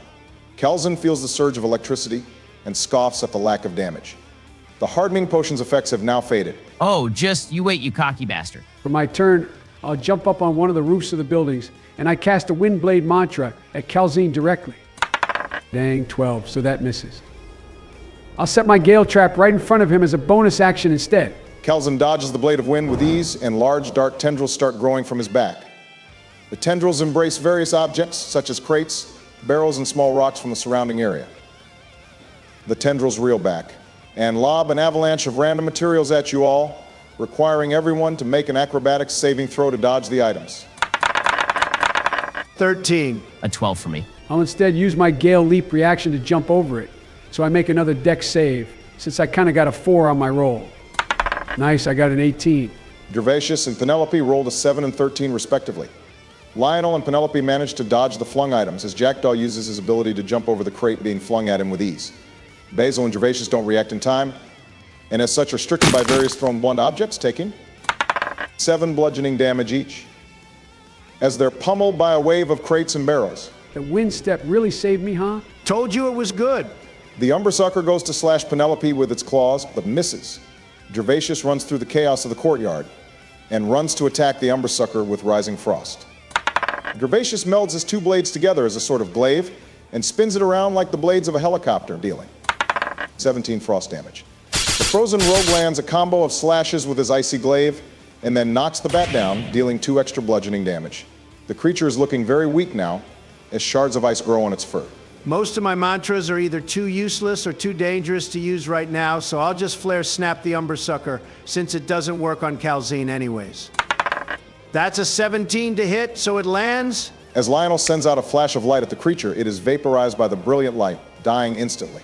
Are you serious? I could have done that all this time? Good to know, I guess. But that was my last mantra slot, since the emo kid stole one with a shadow bolt. You still have the produce spark thing, so that's always good. Penelope, instead of going for an attack, starts to rummage through the houses to find something. She finds a box with several oil lanterns, which could probably be lit up to fend against the shadow puppets or Calzin himself. Goaded as always. Well, since my placebo effect cooldown is off now, I'll run up to Jackdaw and drink a lesser healing potion. Dang, that's a pretty garbage roll. I got a 3. Hey, a 3 is better than nothing. For my turn, I'll run up close and jump up on the roof he's standing on. I'll position myself behind him and attack with my katana. Dirty 20 to hit and 7 slashing damage. I'll try to shove him off the building and into my gale trap. Darn. That's a 7. Jackdaw lacerates the back of Calzin's head with a mighty slash and goes for another shoulder check to knock him off the building, which the dark-robed adjudicator manages to avoid at the last second. You notice how Calzin's blindfold falls off his face and flows down the roof and off the building. He looks back at you with a furious expression on his face. His revealed eyes show no sclera, they're just hollow sockets with dim crimson orbs as the irises. Oh shit. Bro's going phase 2. He furiously clenches his fists, which are now enveloped in a dark aura, and he screams. Maximize Shadowcast, Shadebringer. Oh, hell nah. He's screaming his attack names. We're cooked. A large greatsword made out of pure Shadowcast materializes from his hands, and he goes for a vicious cleave, intending to slice Jackdaw in half. Oh. Obama, what's going on? Critical hit. He deals 43 necrotic damage, which is enough to kill you instantly with no death saves. Snakey, no. Damn it, not Snake Eyes. He's dead. Shit, this can't be happening. Well, boys, it's been a good run. Calzin cleaves horizontally through Jackdaw, shredding through all of his bones and cartilage. The body of the sundered warrior now fades into dark dust into the evening sky, leaving only memories behind. You left me no choice, Citrian scum. No more theatrics, no more banter. My only mission remaining is to gut you all with an honest-to-God smile on my face. Calcine, you'll pay for that. There won't be a single part of your body that isn't frostbitten after I'm done with you. The kobold-cloaked rogue now runs to the south of Calzin and conjures his warden blades, requiring Calzin to make a dexterity save above 15. 18, Calzin avoids the spinning blades with ease. I'll grab one of those oil lanterns Penelope showed me, and I'll light it up and throw it at Calzin to see if it makes him weaker. All right. For that, you'll have to make an athletics check to throw it. Easy 21. I lob that shit with all my strength. Lionel grabs one of the lanterns from the barrel, lights it up with his flame charm, and hurls it as hard and fast as possible at the Ministry Adjudicator. The lantern explodes on impact, sending out flames which engulf the dark-robed man. The attack deals 7 bludgeoning damage, and he now takes 1d4 fire damage per turn for the next 3 turns. Penelope runs close and goes for a sneak attack, since Gervasius is in close proximity. Both attacks miss as Calzin sidesteps her attacks. For my turn, I'll drink a health potion and then Volt Warp to deal some quick damage, since I haven't been doing much in this fight. I heal 5 hit points from the potion, and I run decently close to zap him at the north side. 19 to hit and 10 lightning damage. Basil chugs the small vial and warps, zapping Calzin with a furious surge of lightning. As it's now Calzin's turn, he conjures his dark whip and lashes at Gervasius. 17 to hit, and yikes, max damage, which is 16. Calzin's whip lashes right through the frozen rogue's armor, knocking him unconscious. Calzin uses his bonus action to fire a shadow bolt to finish off Gervasius. The bolt explodes, undoing the existence of the Bandit King. In his dying breath, you hear him yell, "Do you think you've seen the last of me? The depths won't contain me. I'll be back to finish you off." You died like you lived, foolishly. Are we cooked? No, we have to clutch this for Jackdaw and Gervasius. You're right. I'll fire with my flintlock again, since it's been doing reliable damage. Yep, a 19 to hit and 7 damage. I can always trust my gun. Lionel fires his flintlocks and hits the left leg of Calzin, who's too happy about killing the man that betrayed him to care about the bullet. This guy is the tankiest fucker we've ever fought. With determination in her eyes, Penelope stabs twice with her swords. A 6 and a 14, which both fail.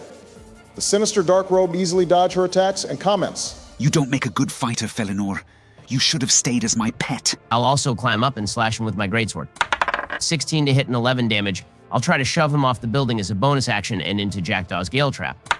Damn it, that's a 10. We're never detonating that thing. Basil crashes down with his greatsword, slicing a chunk of flesh off the sinister Shadowcaster.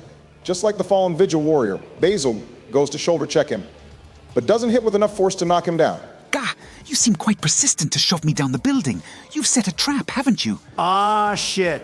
He noticed. Calzin grabs something from his belt and throws it at Lionel as a bonus action.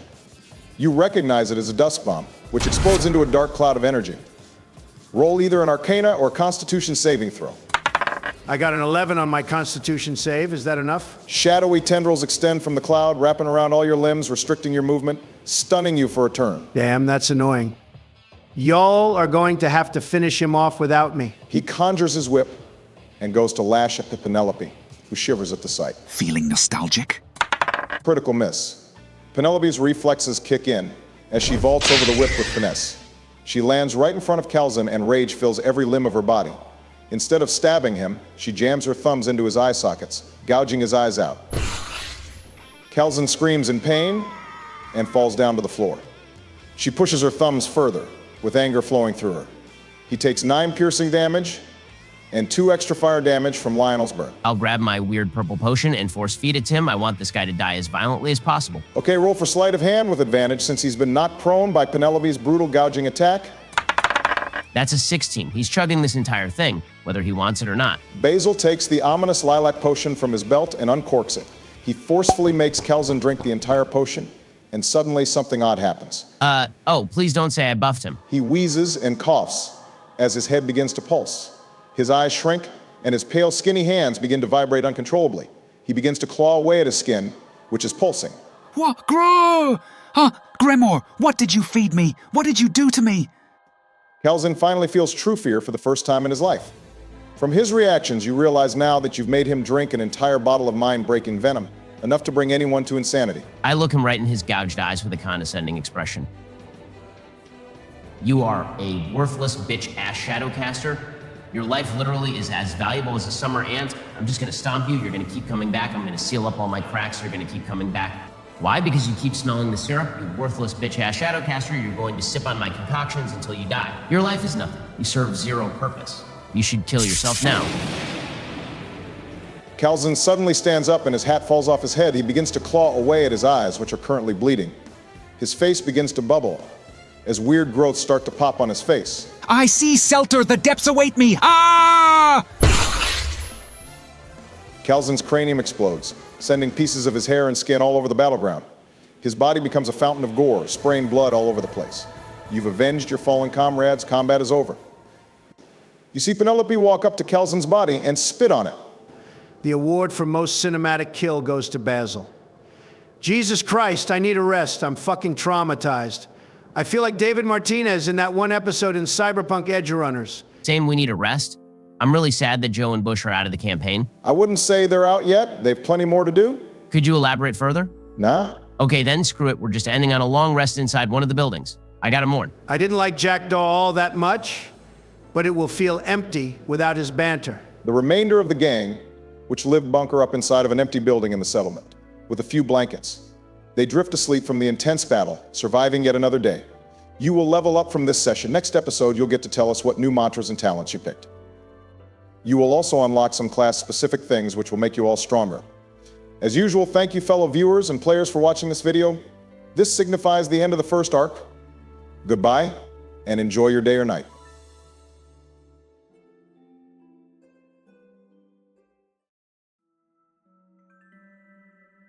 You both wake up sleeping inside of a stone ruin. You open your eyes, seeing only blue sands and weird coral trees as far as the eyes can see. As you stand up, it feels like you're underwater, yet you can still somehow breathe. Up on the roof, you can see massive cracks of white light, serving as the only light source in this realm. Further ahead, you notice the massive walls of what looks like a sunken city. Off my head. Feels like shit to be dematerialized. Same here, man. Where are we anyways? How are we still alive? You are in the first layer of the depths, the Selter Wastes.